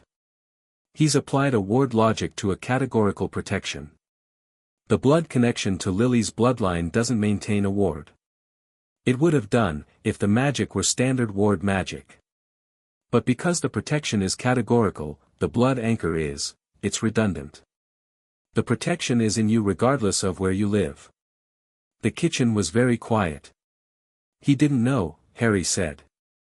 He misunderstood the source magic, Hatch said. Or, he understood it to a point and then applied the wrong framework because the wrong framework gave him what he needed it to give him. Which was justification for the placement. She sat back. Whether that was conscious or not I can't tell you. I can only tell you the theory was wrong. What does the categorical protection actually do? Harry said. Specifically. What does it protect against? She looked at her documents. Against the specific magical signature of whoever killed her. Or tried to kill her child. The magic reads it as, the love that created the protection is incompatible with the magic of whoever it was cast against. They can't harm you. Not with magic. Not directly. Voldemort, Harry said. She nodded. Only Voldemort, Harry said. Only the specific signature, she confirmed. It doesn't protect against anyone else. Other dark wizards, other threats, other violence, the protection doesn't apply. The Dursleys. He looked at the window. So I was there for 10 years, would have been 10 years, he started. For a protection that only applied to a single person, Hatch said, in a place where it wasn't actually the mechanism of the protection anyway. She looked at him directly. The protection would have been active wherever you lived. It was in you. It had nothing to do with the house. He looked at the table for a moment. Then he picked up his parchment and wrote 3 sentences and pushed it toward Hatch. Is that the correct theoretical summary? She read it. Yes. That's, yes. Where did you learn to summarize theoretical magic? From this, he said, and put the cartography of intent on the table beside the parchment. She picked it up. Turned it over. This is an excellent book, she said. I know, he said. The formal report from Hatch reached Bones's desk 6 days later, 22 pages, precisely argued, with 4 appendices and a bibliography. Bones read it, then walked it over to the flue and sent a copy to Voss, to Marchetti, and to the office of the British Solicitor for Magical Law. Then she came upstairs to where Harry was reading. The theoretical basis for the Privet Drive placement, she said, from the doorway. It just became legally as well as ethically indefensible. Good, he said. This changes Dumbledore's position again. The criminal dereliction charge is in suspension, but this, she paused. This is potentially a different charge. The original placement, made on the basis of a theoretical framework that was demonstrably incorrect. If he understood the theory well enough to know it was wrong, he might have, Harry said. Or he might genuinely not have. The question of whether he pushed himself into the framework that served his purpose or whether he simply didn't look closely enough, that's going to be difficult to establish. Yes, she said. Both are bad, Harry said. One is worse. Yes. She leaned against the door frame. Marchetti is going to want to reopen the case record. Formally. He looked at the window, where the January light was thin and precise on the bare garden tree. Let her, he said. Voss came back in February. She arrived without announcement. Harry heard the flue at 7 in the evening and came downstairs to find her in the kitchen in her coat, still travel-worn, talking to Bones over the counter. Crane has resigned from the ICW, she said, when Harry came in. She said it immediately, without preamble, the way she said most things. Vane is contesting, which is her right, but the tribunal's been convened and with the documentation we have it will go one way. And the archive audit? Harry said. 16 files flagged in the preliminary review. Her voice was controlled but not entirely. 16 classified placement decisions under the emergency protocol. We've confirmed 4 of them involved minors with conditions similar to yours. The kitchen was quiet. For children, Bones said. We're locating them. 2 have already been identified, both in Britain, both placed in circumstances that are, she stopped. Started again. The cases are moving. Harry looked at Voss, who had been in Vienna and Edinburgh and Geneva and was standing in a London kitchen in her travel coat and had evidently not stopped moving in the 3 months since she'd left because the thing they'd started was still moving and she moved with it. You're furious, he said. I've been furious for 4 months, she said. Good, he said. Stay furious. She looked at him, and the expression she'd been managing since she walked in, controlled, professional, contained, moved briefly sideways. Harry, she said. I know, he said. Me too. It was the closest either of them got to that particular conversation, which was its own kind of completeness. Bones put food on the table, the Lebanese place, 3 containers of it, and the 3 of them sat down, and outside the London January was doing what London January did, grey and damp and indifferent, and inside the kitchen the food was warm and the light was yellow and the conversation was the conversation of people who have been building something together for months and know both the weight of it and the reason for the weight. After a while Harry said, "There's something else." Both of them looked at him. "I've been reading about the Statute of Secrecy," he said. "The magical world separation from the Muggle one. The history of it, the original reasoning, the contemporary implementation." "A light topic," Voss said. "The reasoning made sense in 1689, he said. Witch trials. Genuine danger. Magical people needed protection from Muggle violence, the separation created a physical and social buffer." He paused. "But the statute has been maintained past the point where the original threat applies, and it's created a different problem, a magical community that has no accountability to the broader world it exists inside, that can make decisions with significant consequences and never answer for them publicly." He looked at Bones. "The classified placement protocol. The reason it could be classified was because it was in a magical jurisdiction with no external oversight. Muggle law exists in parallel but can't reach inside magical institutions without the cooperation of those institutions. We established joint jurisdiction at the tribunal," Bones said. "For one case," Harry said.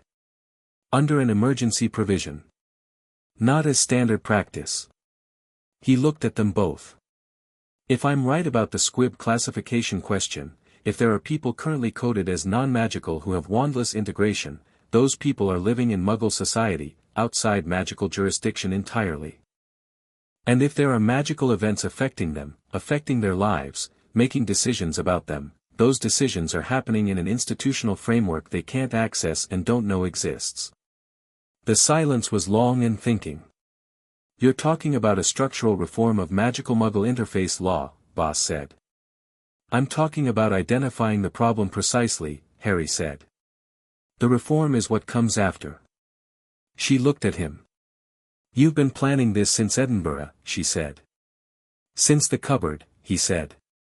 "I didn't have the vocabulary for it then. I do now." Outside the London night was full and dark and very large. The tree in the small garden was barely visible, just a shape against the darkness, roots lifting the path. Bones picked up her fork. "Start writing it down," she said. "Properly. Not notes. A document. If you're going to propose something to the ICW's Reform Committee you need a document." "I know," he said. "Do you want help?" "Yes," he said. "Both of you?" Voss picked up her fork. "Obviously," she said. Chapter 7, The boy who planned spring came to London in the way of a city that has seen too many springs to be particularly surprised by one, gradually, incrementally, a degree warmer each morning until one day you stepped outside and the air had changed from grey to something with light moving through it. Harry noticed it on a Tuesday in March because the tree in the garden threw a shadow for the first time since he'd moved into the Islington house, and shadows required sun, and sun meant the tilt of things had shifted. He stood at the kitchen window with his morning tea. He'd started drinking tea rather than juice in January, not because anyone told him to but because it kept his hands warm while he read, and watched the shadow move across the lifted corner of the garden path and thought about architecture. Not buildings. The architecture of systems. The way things were built to hold, or built to serve, or built to last past the point of their usefulness. He'd been thinking about it constantly for 3 months, ever since the conversation at the kitchen table with Voss and Bones. The document they discussed had become, in the intervening weeks, 37 pages of precisely argued analysis that had gone through 4 drafts and 2 full revisions and was currently on its 5th, the 5th being the one where he was trying to strip out everything that was correct but not essential. Good arguments were not long arguments. Long arguments gave opponents more surface to work with. He went back upstairs and took a red pencil to the 5th draft. The letter from Augusta Longbottom arrived on a Thursday with no preamble. It was written on heavy cream parchment in a hand that didn't waste space, which Harry took as the first meaningful data point about the sender. "Mr. Potter, I am Augusta Longbottom. You won't know me. My grandson is Neville, who you also won't know, though you will in time. I have been following the proceedings of the ICW Tribunal and the subsequent reform process with significant interest. I understand from Amelia Bones, who is an old friend and has told me rather more than she probably should have, that you are responsible for more of the structural reform proposals than the official documentation reflects. I would like to meet you. I am not offering anything specific at this point, I am assessing whether an alliance is worth forming. I expect you are doing the same. Reply at your convenience. I prefer directness over social formality, which I hope will be taken as an invitation rather than a warning. Augusta Longbottom. Harry read it twice. Then he went downstairs where Bones was at her desk. Augusta Longbottom, he said. She looked up. Ah. She wrote. You told her about the reform document. I told her you were a person worth knowing, Bones said. She drew her own conclusions, which is what Augusta always does. She turned back to her work. She's the most politically connected person in Wizarding Britain who isn't currently under investigation or institutional review. Her family seat on the Wisengamot goes back 400 years. She disagrees with Dumbledore on most things and has the standing to say so publicly. She paused. Her son and daughter-in-law were tortured into insanity by Voldemort's followers 4 years ago. She's been raising Neville on her own since then. Harry was quiet for a moment. Why does she want an alliance? Because she's been watching the institutional structures that failed her family fail others, and she's practical enough to invest in whoever has the best chance of changing them. Bones glanced up. She's not sentimental. She won't be an ally because she feels sorry for you. Good, Harry said. He went back upstairs and wrote a reply.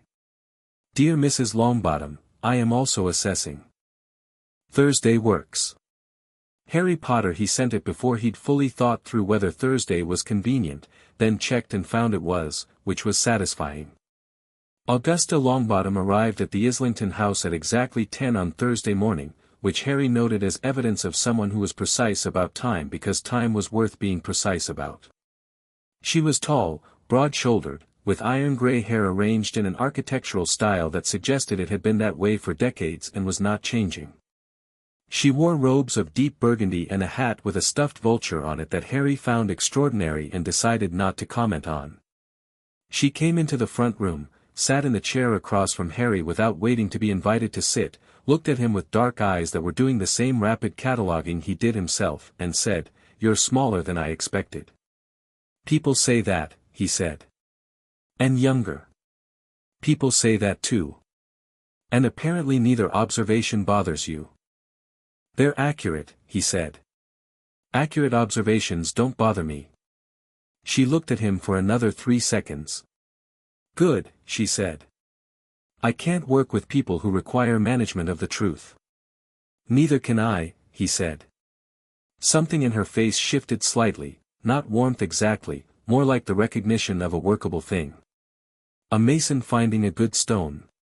"The reform document," she said. "Bones showed me the current draft. It's on its 5th revision," he said.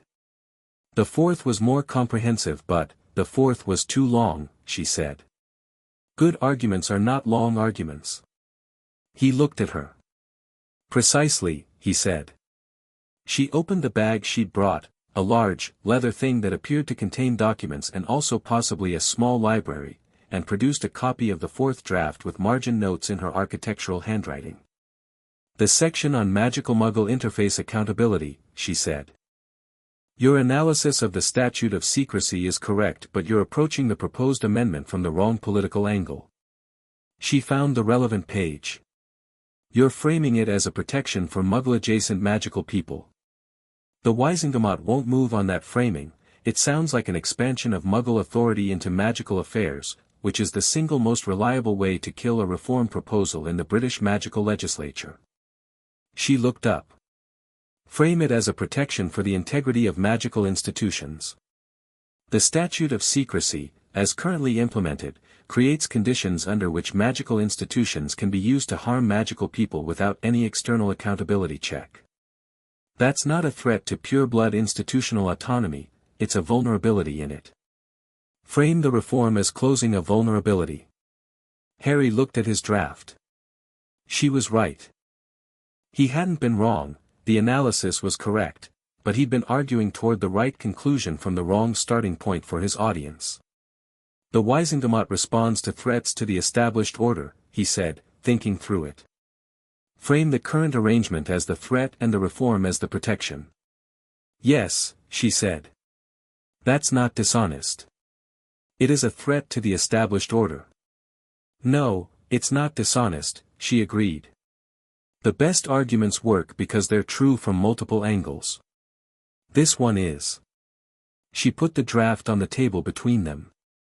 What else have you been working on? He told her about the squib classification question, and Marchetti's methodology review, and the archive audit's 16 flagged cases. He told her about Hatch's theoretical analysis of the blood protection, the categorical versus ward magic distinction, and what it meant for the legal record. He laid it out the way he laid everything out, sequentially, precisely, all connections visible. She listened without interrupting, which was the quality in her that he valued immediately and placed high. People who listened without interrupting were either processing or waiting to redirect, and with her it was clearly the former. When he finished she said, "The theoretical analysis is the most strategically significant piece. If the placement was predicated on an incorrect theoretical framework, every other classified placement under that framework is similarly compromised." 16 cases minimum, he said. And potentially hundreds of informal arrangements that were never formally filed, she said. Families who took in magical children of relatives because they were told it was necessary. Whole situations constructed on Dumbledore's framework that never reached the classified archive. She looked at the window. He was very persuasive and very certain and very wrong, and he's been providing the institutional scaffold for other people's decisions for 50 years. He's being made accountable, Harry said. Yes. She paused. That's necessary and insufficient. Accountability for one person doesn't dismantle the scaffold. You need to replace it with something that doesn't rely on any individual's certainty. That's what the document is, Harry said. She looked back at him. Then let's make it better, she said. They worked for 3 hours. She had a quality in argument that Harry found immediately useful. She pushed back not to be contrary but to strengthen, testing each section until it was load-bearing, discarding what couldn't hold weight. She knew the Wizengamot's political landscape the way Voss knew the ICW's, not just the formal structure but the web of personal relationships and historical grievances and ambitions that made institutions move the way they actually moved rather than the way their official procedures described. By 1 o'clock the 6th draft was, he thought, significantly better than the 5th. Your grandson, Harry said, during a break while Bones made tea. Neville. She looked at him steadily. Yes. How is he? Something moved in her face, not quite the same quality as Bones's brief warmth, something older and more complicated. He's 6, she said. He's, a pause. He's afraid of his own magic, at the moment. He's had several accidental manifestations that frightened him, partly because there was no one there to tell him it was normal and controllable. She turned her teacup. He's also the kindest child I've ever encountered, which is not a quality the wizarding world tends to value at a premium. Kindness is a form of precision, Harry said. About other people. What they are and what they need. She looked at him. It might help him, Harry said, to meet someone who knows what accidental magic feels like from the inside. I could write to him, if that would be useful. The silence was brief but full. Yes, she said. I think it would. The letter to Neville took 3 drafts, which Harry found harder than the 37-page reform document. The problem was register. He wrote naturally in the voice he thought in, which was not the right voice for a letter to a frightened 6-year-old who'd never met him. He had to think about what he himself would have wanted to receive in that situation, at that age, before everything had moved. He eventually wrote, Dear Neville, my name is Harry. I heard that magic has been behaving oddly for you. That happened to me too. Here is what I found useful. it helps to know that the magic isn't something separate from you that you have to control. It's more like a part of you that gets louder when you're feeling something strongly. The louder it gets, the more it sounds like it's in charge, but it isn't, you are. You just have to learn to recognize your own voice. This is easier than it sounds. Also considerably harder. But mostly easier. I'm around if you want to write back. Harry he sent it, wondered briefly if it was too much or not enough, then decided that it was honest and moved on. Neville wrote back in 4 days, in large uneven letters that covered 3 sheets of parchment, about a plant he was growing and a toad named Trevor and the time he'd accidentally made all his grandmother's china float while she was trying to use it. The letter was long and slightly unfocused and entirely genuine, and Harry read it twice and then wrote back, and this became a thing that happened, letters, every week or so, the way things become habits when both parties find them useful. He told Neville things about magic. Neville told him things about plants. They were 5 years apart in almost every relevant sense, and the correspondence worked anyway. The goblin arrived on a Wednesday morning in April and rang the doorbell like a person, which Harry found initially surprising and then sensible. He opened the door. The goblin was approximately Harry's height, which was the only external feature they shared. He had the long fingers and sharp eyes of his kind and the specific expression of someone who has decided to invest time and is therefore calculating whether the time will be worth the investment. "Harry Potter," he said. It wasn't quite a question. "Yes," Harry said. "You're from Gringotts." "I am. My name is Sharpclaw. I manage the Potter family accounts." He paused. "I have been managing them for 4 years with no client contact, which is not a situation Gringotts prefers." "Come in," Harry said. Bones was at the ministry. Harry made tea, he'd gotten good at tea, and they sat at the kitchen table and Sharpclaw put a leather case on the table with the precise movements of a being who respected physical objects as repositories of specific value. "Your accounts," Sharpclaw said, opening the case. "Your parents' estate, held in trust pending your majority and managed under standard orphan protocols in the absence of an active guardian. It is, as of this morning, substantial." "How substantial?" Sharpclaw looked at him. "I prefer precise answers," Harry said. Sharpclaw told him. It was a number that meant very little to Harry in terms of personal comfort. He had no interest in personal luxury, and a great deal in terms of leverage. Financial independence meant nobody could claim authority over him on the grounds of dependency. It also meant that certain projects that required funding, Marchetti's classification review, for instance, which had been sitting unfunded for 8 years, could be funded without going through institutional channels that might slow or complicate them. "I'd like to be active on my accounts," Harry said. "You are 5, Sharpclaw said, and he said it in the same tone Harry used when people stated accurate things, which suggested it was a statement of fact rather than an objection. "Yes. Can I be active on my accounts?"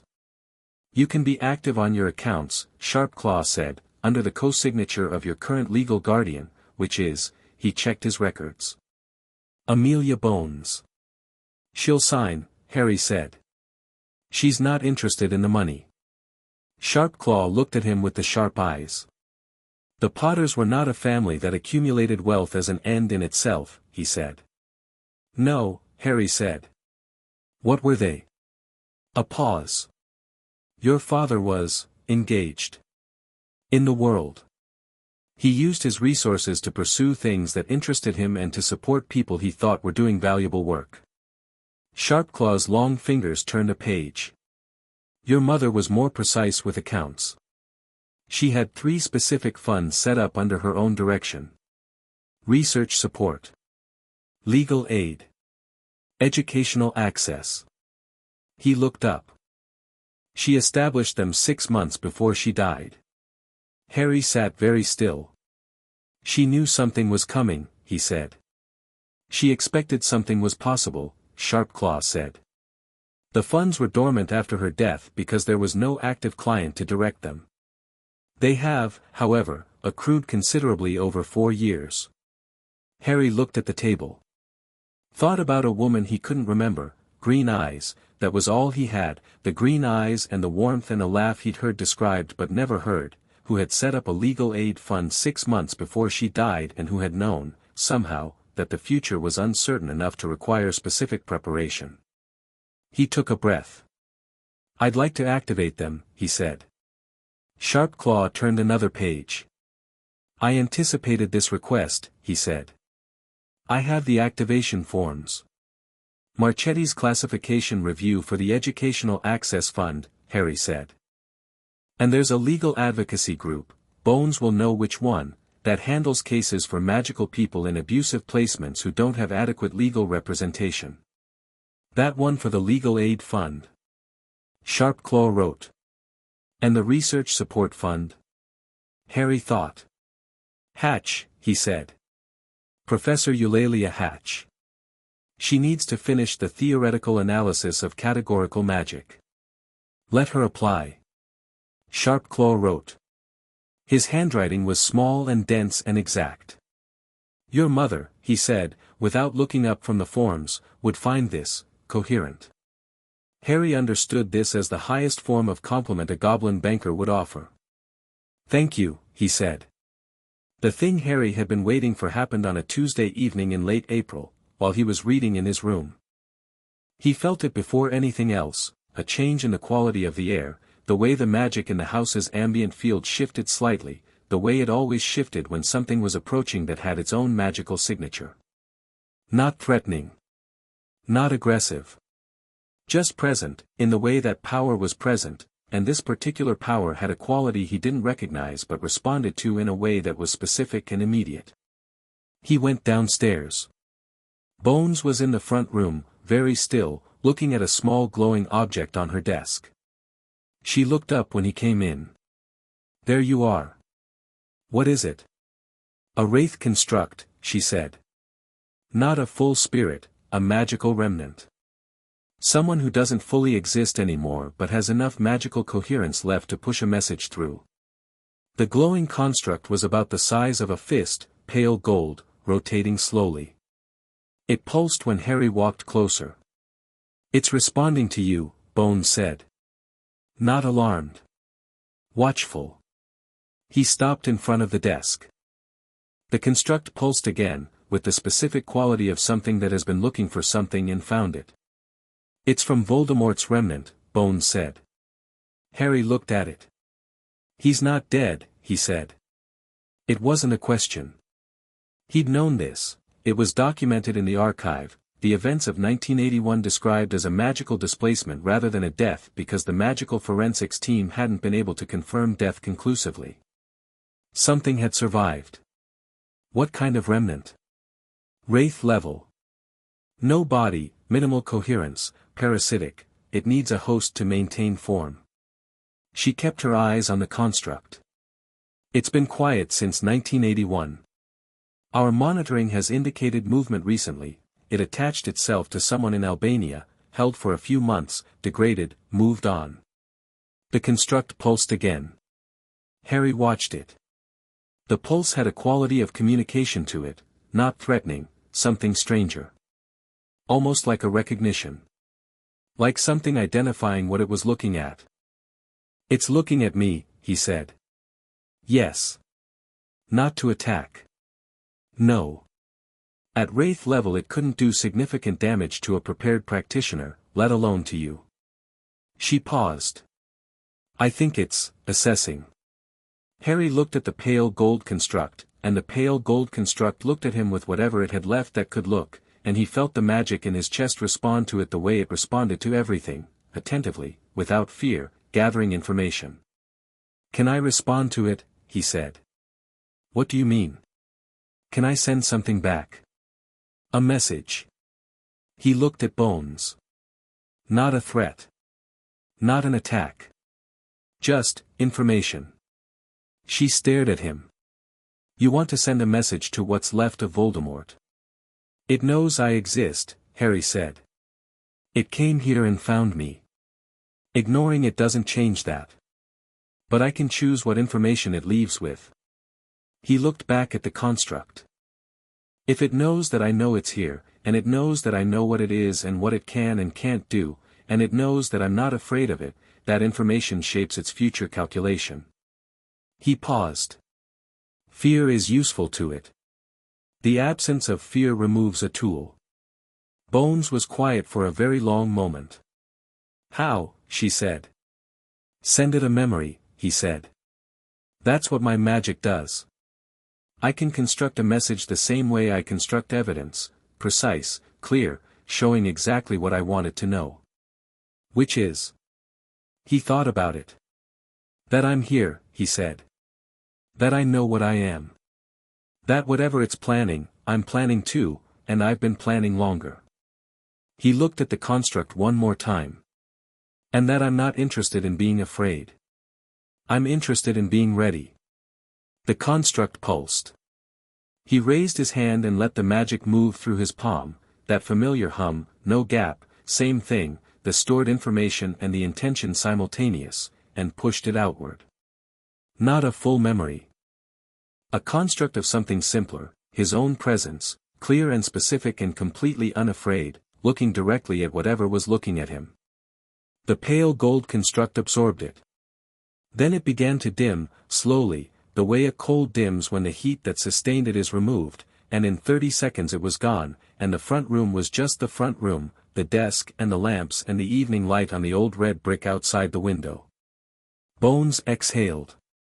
All right, she said. That was either very clever or very clever, Harry said. She looked at him. He's calculating, Harry said. Whatever's left of him, it's still calculating.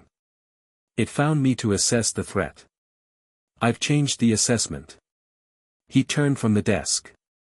When it rebuilds, when it finds a host, gets stronger, starts moving, it'll have to account for me being active rather than passive. That changes its timeline. Its approach.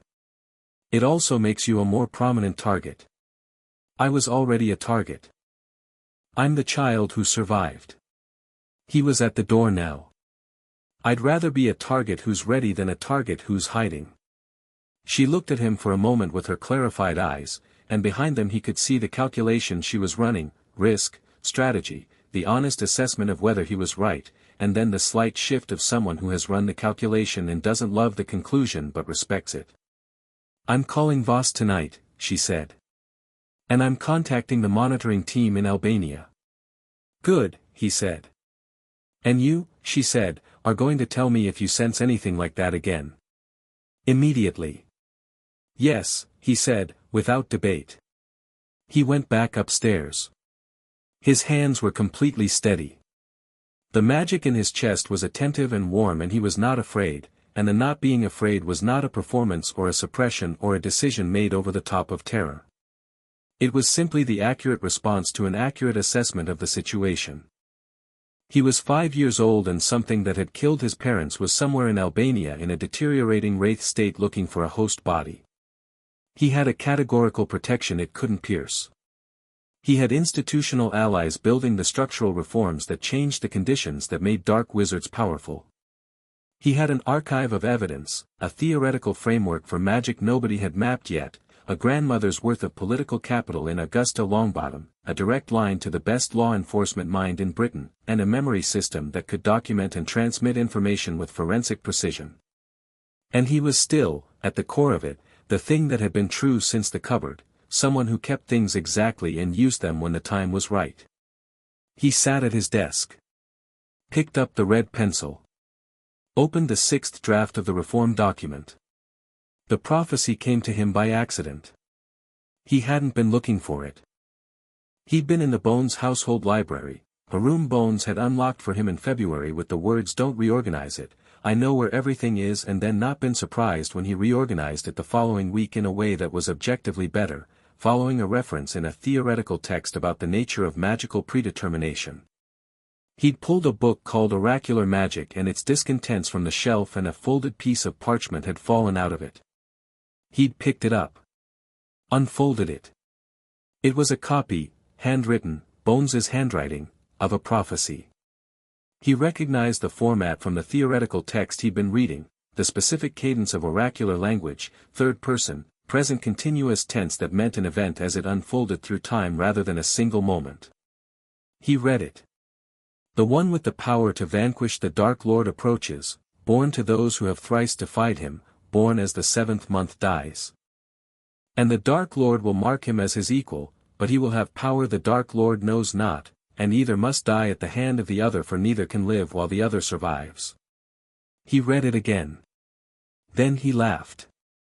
It surprised him, the laugh itself, the sound of it in the quiet library, genuine and brief and a little sharp around the edges. Not bitter.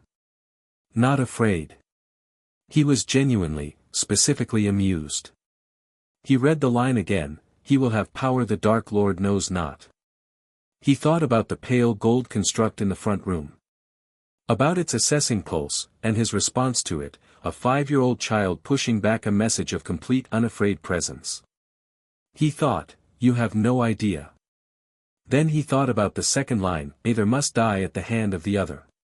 He folded the parchment, put it back where it had been, replaced the book. Went to the kitchen. Bones was already home, which was early for a Thursday. She was at the counter making tea and she looked at him when he came in with the expression of someone who has noticed something. Library, she said. Yes. He sat at the table. The parchment and oracular magic and its discontents. She turned from the kettle. Her expression was very still. I was going to tell you, she said.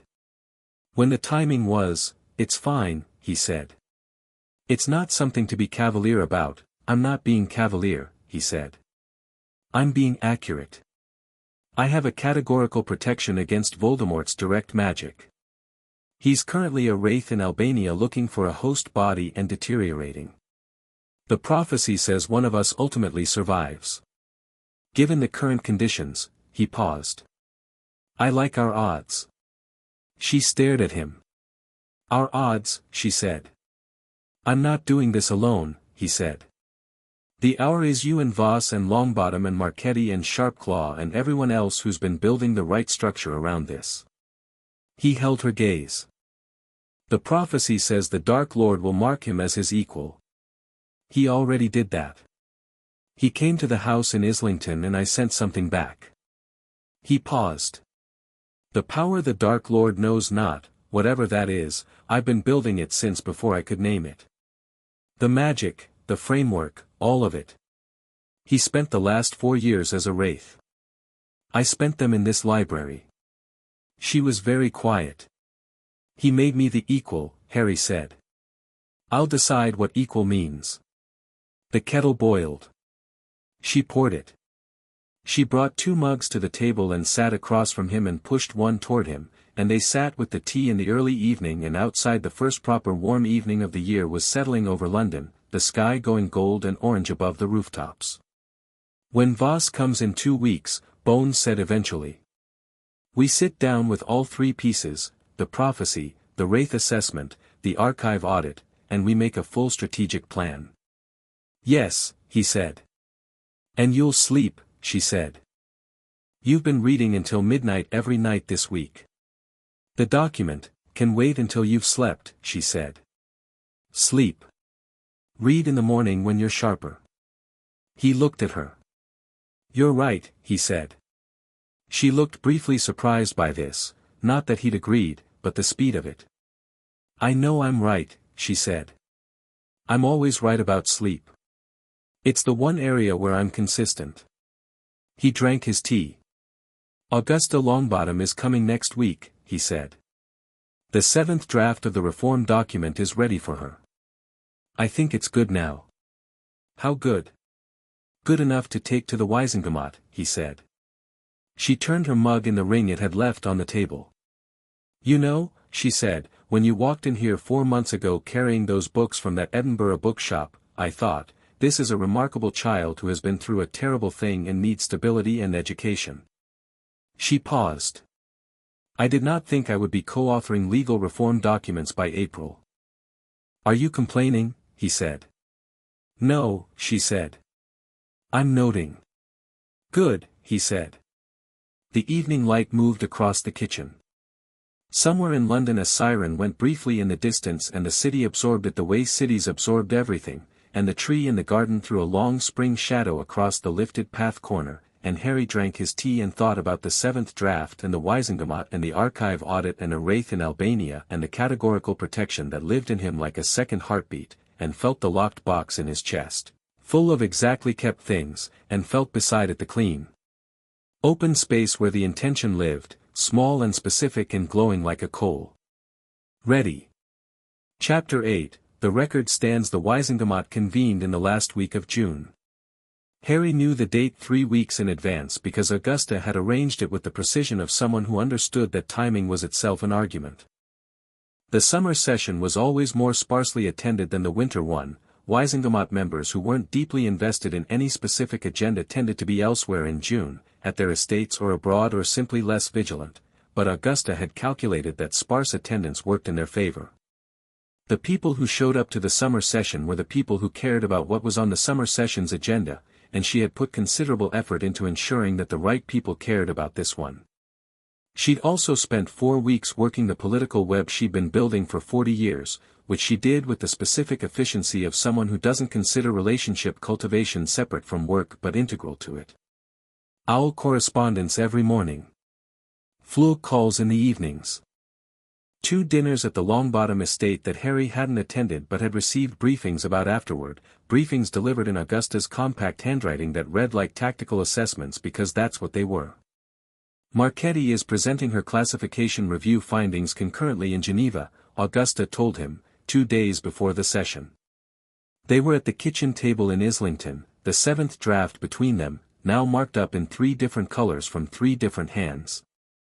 The timing means the ICW results will be public record by the time the Wizengamot session closes. The British legislature can't claim ignorance of the international findings. Who's most likely to push back on the interface accountability section? Harry said. Rodolphus Foley's faction. He's Arcturus's nephew, so there's a personal dimension there. He'll frame it as encroachment on magical sovereignty. She turned a page. And there's a block of 4 who always vote against Bones on principle because she made their lives difficult in various DMLE investigations. They'll oppose anything she's associated with. Then the document shouldn't be associated with Bones, Harry said. Formally. She's a co-author but she shouldn't be the public face of the proposal. Augusta looked at him. Who should be? You, he said. Longbottom family seat, 400 years, no DMLE baggage. You're proposing structural reform of an institution you've sat in for 30 years, which is conservative instinct framed as institutional loyalty. He paused. And Marchetti, remotely, as the independent academic voice. That way it's not a law enforcement initiative, it's a cross-jurisdictional academic and legislative consensus. Augusta wrote something. What about you, she said. I'm the evidence, he said. I don't need to be the face. The reform stands on its own legal and theoretical merits or it doesn't stand. She looked up from her notes. You could be the face. The Wizengamot would respond to you.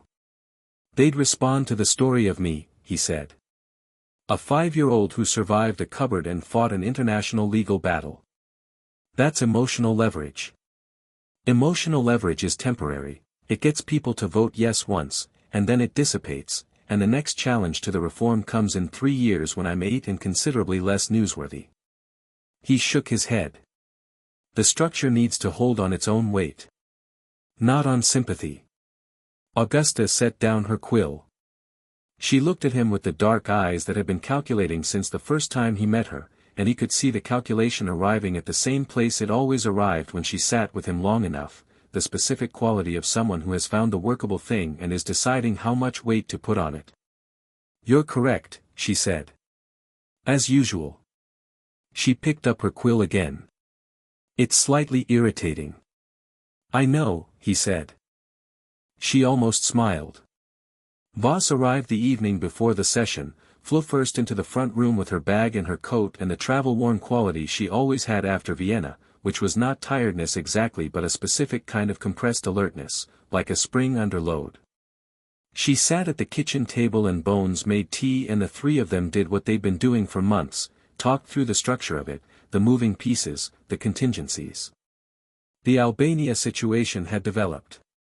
The monitoring team had tracked the Wraith remnant attaching to a wizard named Quirinus Quirrell, a British academic, recently arrived at a wizarding university in Eastern Europe, young, somewhat unstable by all accounts, the specific combination of impressionable and isolated that made someone vulnerable to a parasitic entity. The attachment was tenuous so far. The Wraith was building. How long? Harry said. The monitoring team says months, not years, before it has enough coherence to direct action, Voss said. Quirrell is showing signs of significant psychological deterioration. He'll either break and the Wraith will need a new host, or the Wraith will consolidate and start moving. Moving where? Bones said. The monitoring team thinks back to Britain eventually. The magical artifacts associated with Voldemort's original power are mostly in Britain. He'll want them. She held her mug. Specifically, there's been theoretical discussion about an object that could restore physical form. The Philosopher's Stone is the main candidate. Nicholas Flamel's stone is currently in Gringotts. Harry looked at Sharpclaw's last account letter on the corner of the table, then back at Voss. He'll go for Gringotts. That's the assessment. Then Sharpclaw needs to know. I've already been in contact with the Gringotts Security Division, Bones said. They're not pleased about the situation. Goblins take a very dim view of anyone attempting to access vaults through non-standard means. Good, Harry said. Goblin security has never been breached. Technically correct, Voss said. What's your plan if he gets past the goblins? Harry said. He won't, Voss said. But if somehow, the categorical protection is the primary line. He can't harm you directly. He can harm people around you, which is the actual threat. Which is why the institutional structure matters, Harry said. Not just for me, for everyone around me. If the people working on this are protected by strong institutional backing, robust accountability mechanisms, visible public record, he can't make problems quietly disappear, Bones said. Yes, Harry said. The evening settled around them, warm and late light the way London evenings were in late June, the kind of long golden light that made the city look generous with itself. Tomorrow, Voss said, to Harry specifically. Tomorrow, he agreed. How are you? He thought about it with the honesty she'd always deserved. Ready, he said. Not bravado, the same accurate word he'd been using since April. The document is as good as it can be. The timing is right. The political groundwork is done. He paused. Neville sent a letter yesterday. He said Trevor the Toad has learned to come when called, which he thinks might be accidental magic. Voss blinked at the shift. Then, is it? Almost certainly. A 6-year-old with a strong emotional connection to an animal, that's a classic accidental manifestation pattern. He looked at the window. I wrote back and told him to keep a record of when it happens and what he's feeling when it does. You're building him a filing system, Voss said. I'm teaching him to trust his own observations, Harry said. She looked at him for a moment. The complicated warm thing was in her face, not hidden at all anymore. It had stopped being hidden sometime in March, a gradual dissolution of the professional distance she'd kept in Edinburgh, replaced by something that was simply itself. You know, she said, when I filled in that travel authorization form at 6:45 in the morning in Vienna, the field for expected complexity of engagement, I put 3. On a scale of 10. What would you put now? Bones said, amused. Voss considered. I no longer believe the scale is adequate, she said. Harry drank his tea. The Wisengamot chamber was underground, beneath the ministry building, accessible by lift with a grille door that rattled on the descent. It was circular, with tiered seating in a horseshoe and a well in the center and the specific quality of a room where a great many significant things had been decided and a roughly equal number of significant mistakes made. Purple-robed figures. The scratch of quills. The sound of a room filling with people who considered themselves important, which was its own kind of weather. Harry stood in the corridor outside with Bones, waiting for Augusta to signal. "You don't have to be in the gallery," Bones said. "You can wait here." "I know," he said. "But you want to watch." "I want to see how it moves," he said. "The vote. The arguments before it. How the political reality that Augusta built over 4 weeks translates into actual motion in the chamber." He paused.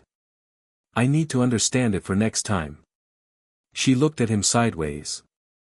"There's a next time already." "There's always a next time," he said.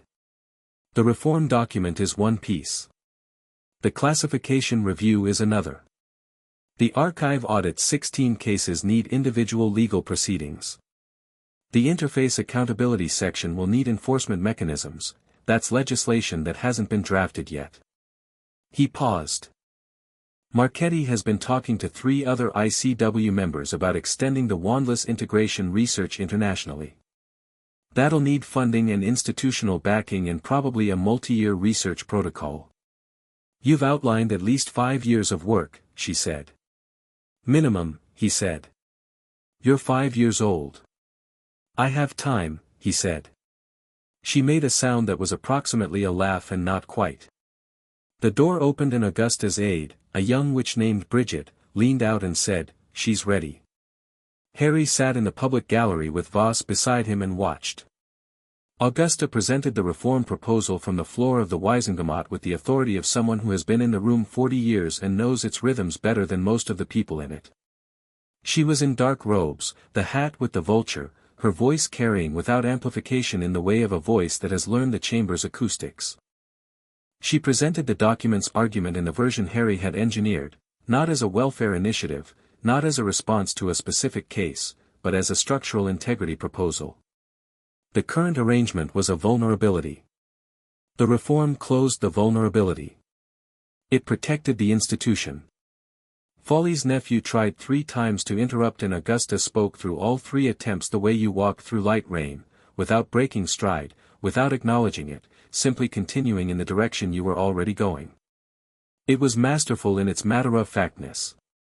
The Marchetti findings were read into the record by the chamber secretary, 17 minutes of dense academic finding that amounted to, the current classification methodology is 600 years old, it contains structural bias against Wandless magical expression, and the evidence suggests an unknown number of magical people have been misclassified as non-magical as a result.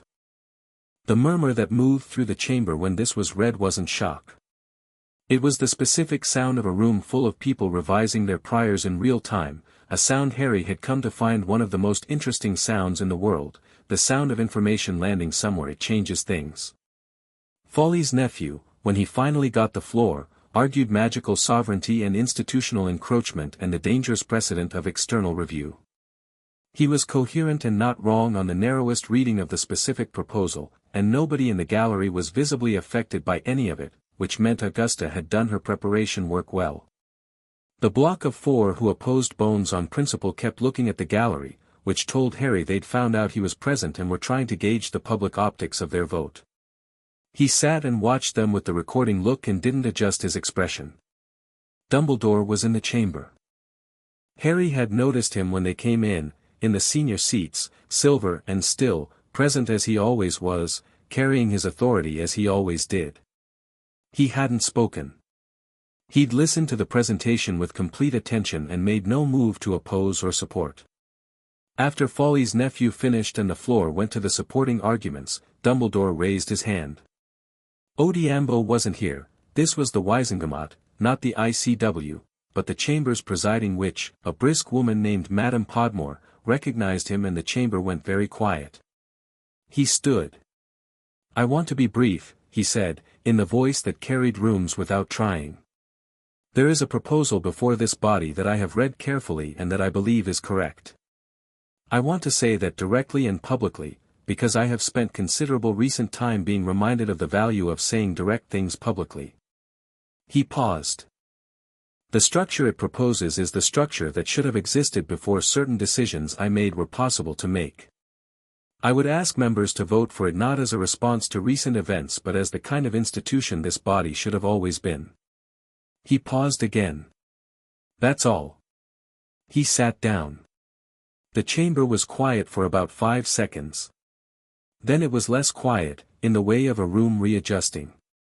Harry watched Dumbledore, who was looking at the floor in front of him with the expression of a man who has said something he meant and is sitting with the specific weight of meaning it. Voss, very quietly, beside him, I didn't expect that. I did, Harry said. She looked at him. He said he wanted the opportunity to. Harry thought back to Edinburgh, the word Dumbledore had been reaching for before Harry had said not yet. He wanted the opportunity to show something different. This is him showing it.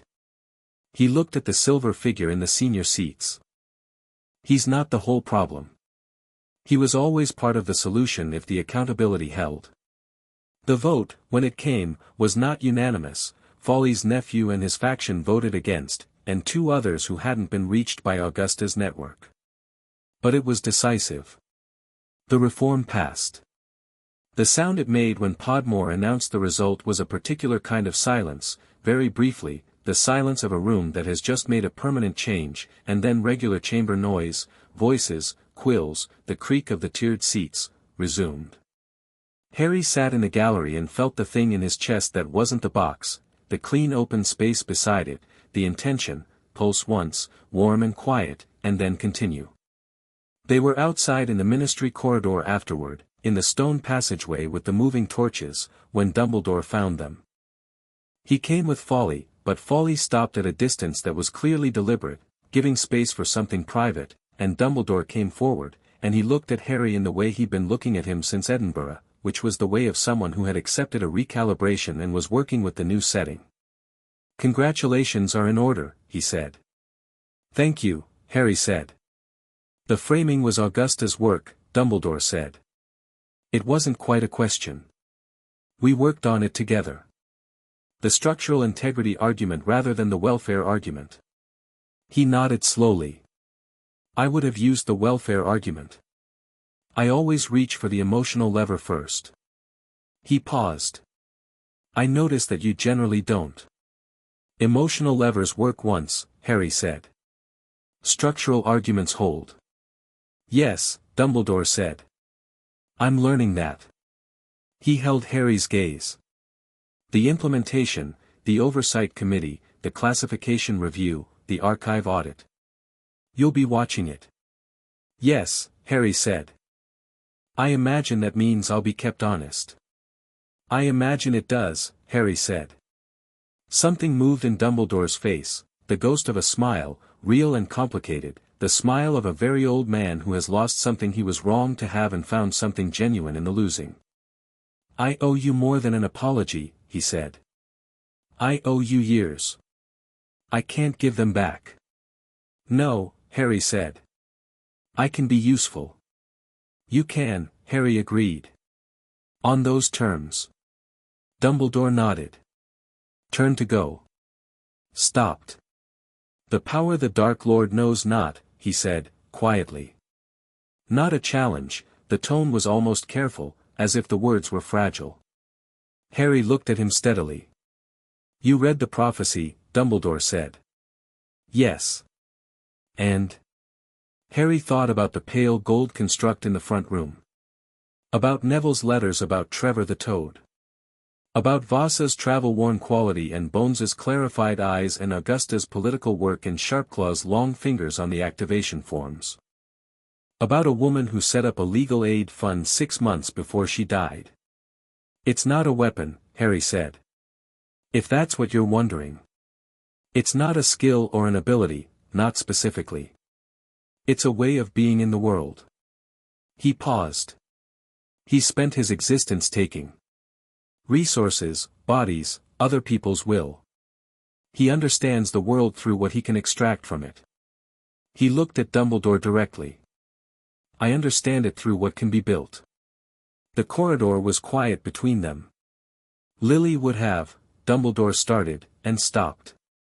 I know, Harry said, and meant it. Dumbledore left.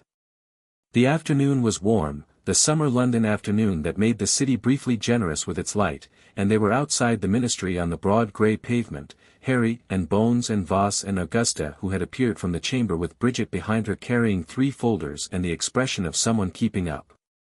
The implementation timeline, Augusta said, because Augusta did not have transitional periods between events, she existed in a permanent state of next step. The Oversight Committee needs its first membership meeting within 30 days under the new statute. I'm putting myself on the committee and I want Marchetti to have a formal advisory role. I'll contact her today, Voss said. The archive audit needs its own legal team, not DMLE, independent, because some of the cases will involve DMLE-adjacent decisions. Augusta looked at Bones. I have 3 barristers in mind, Bones said. All of them good, none of them connected to anything that touches the classified archive. Send me their names. Augusta turned to Harry. The classification review findings go public tomorrow. There will be press. I know, he said. They'll want a statement from you specifically. I'll write one tonight, he said. Keep it short, she said. I know how to keep things short, he said. She looked at him with her dark eyes. Then, briefly and entirely, yes, she said. You do. She swept off down the pavement with Bridget in her wake, already dictating something. Voss and Bones stood on either side of Harry in the summer afternoon. The statement, Voss said. Do you actually want help with it? No, he said. I know what it should say. She nodded. The Quirrell situation, he said. Monitoring team is active, she said. I'm coordinating with them daily. The Wraith is building but slowly, we have time. How much time? Enough. More than enough. She paused. He's not coming back to full strength quickly, Harry. The Wraith state is exhausting whatever remains of his magical core. Every time he attaches to a host and it doesn't hold, he's weaker. Good, Harry said. When he does move, we'll be ready, Bones said, with the simple finality of someone who has never in her professional life been caught unready and has no intention of starting. He looked at them both, the woman who had come up the front path in November with a silver badge and a leather folder and crouched in front of a cupboard door, and the woman who had offered him a room and a reading list and a seat at a table where things were said as they were, and felt the locked box, and beside it the intention, and the categorical protection that lived like a second heartbeat, and all the carefully kept things, and all the plans in motion. All right, he said. Let's go home. The statement he wrote that night was 4 sentences. He sat at the desk in his room with the good natural light fading into summer evening and wrote it without a draft, without revision, the way things came when they were ready. The evidence I submitted was evidence of what happened to me. What has been built since then is not about me specifically, it is about the structures that determine what can happen to any child, magical or otherwise, when those structures are left unexamined. The examination has begun. The record stands. He read it once. Put down the pencil. Looked out the window at the garden where the old tree was full and green in the summer dark, its roots still lifting the corner of the path, patient and permanent and entirely unbothered by the disruption it caused. The box in his chest was full, 48 memories and a year's worth of intentions and all the carefully kept things. It was full in the way of a thing that has the right amount in it. Not under pressure. Not empty. Exactly itself. He heard Bones downstairs, the sound of the kettle, the particular clink of 2 mugs being taken from the shelf. He heard the flow briefly in the front room, Voss, still there, still working, the way she always was. He heard London outside the window doing its large indifferent evening things. He turned off the desk lamp. Went downstairs. The kitchen was warm. Voss was at the table with a document she'd brought through the flue, reading. Bones was at the counter with the tea. She looked up when Harry came in and pushed one of the mugs toward him, and he sat at the table and Voss looked up from the document and back down. Nobody said anything for a moment. Then Voss said, without looking up, the monitoring team in Albania sent a preliminary report. The Quirrell attachment is weakening. He's going to need a new host within months. And when he finds one? Harry said. Then we track the new host, and we're ready before he is. Good, Harry said. Outside London went on. Inside the kitchen the tea was warm in the mugs and the summer dark pressed gently against the windows, and the three of them sat with the work that wasn't going to be finished for years, possibly, the archive audit and the classification review and the reform implementation and whatever came after that, and the being unfinished was not a problem. It was the territory. Harry drank his tea. He was 5 years old, and he had a categorical protection against the most dangerous magical entity alive, and a legal reform in the British Wisingamots books, and an international academic review reshaping 600 years of classification methodology, and a letter half-finished upstairs to a boy named Neville about a toad named Trevor and the feeling of recognizing your own magic, and a statement ready to go out tomorrow to the wizarding press that was 4 sentences because 4 sentences was enough. He had an empty shelf that wasn't empty anymore. He had a bed with 4 pillows. He had, in the locked box in his chest, 48 memories filed with perfect precision, the crack of light under a cupboard door, the weight of a woman's footsteps coming up a front path, the clean empty space after the pressure released, and he kept them exactly, not because he was trapped in them but because they were the first chapter, and the first chapter was where everything began, and beginnings were worth keeping. He put down the mug. I have a question, he said. Voss and Bones both looked up. About the theoretical framework for long-term magical development in practitioners with complete integration. He looked at Voss. Calloway said the ceiling rises with comprehension. That it's not structural, it develops as understanding develops. He paused. I want to map it properly. Not just my own case, a longitudinal study, multiple subjects, tracking magical development against knowledge acquisition over years. Bones set down her mug. That's a minimum 10-year study. Yes, he said. You'd be 15 at the end of the preliminary phase. I know, he said. Calloway would run it. I'd be one of the subjects. I'd also be one of the architects. He looked at her steadily. Hatch's fund covers the theoretical groundwork. The research support fund from my mother's estate covers the operational costs if Calloway's institution contributes the infrastructure. Augusta has a contact at 3 European magical academies who've been interested in collaborative research since the classification review went public. He paused. I've been drafting the research protocol for 3 weeks. The kitchen was quiet for a moment. Then Voss said, Show me. He stood up, went upstairs, came back with a folder. 15 pages, neatly assembled. He put it on the table. Voss opened it. Read the first page. Turn to the second. Bones came around and read over her shoulder. Neither of them said anything for a while. Outside London kept moving through its large dark self, and inside the kitchen the light was warm and yellow and the summer pressed at the windows and the 2 women stood reading something that had been built in the hours between the reform document and the letter to Neville and the Quirrell monitoring updates and the brief unscheduled conversation with a wraith in a front room, in the spaces between everything, because that was when Harry did his best building, in the spaces, in the quiet. In the 3 inches of light under a door. Voss finished the page she was on. She looked up. The methodology section, she said. Page 9. Your control group design is going to require ICW database access for the historical comparator data. I know, he said. Can you get it? She looked at him. Yes, she said. Good, he said. He picked up his tea. I'm going to bed. Let me know if you have notes. He took the mug upstairs, and the footsteps went up the stairs and the door closed softly, and in the kitchen Voss and Bones stood with the 15 pages. After a moment, Bones said, He's 5. I know, said Voss. Bones looked at the closed folder. He's going to be extraordinary, she said. Voss picked up her own mug. He already is, she said.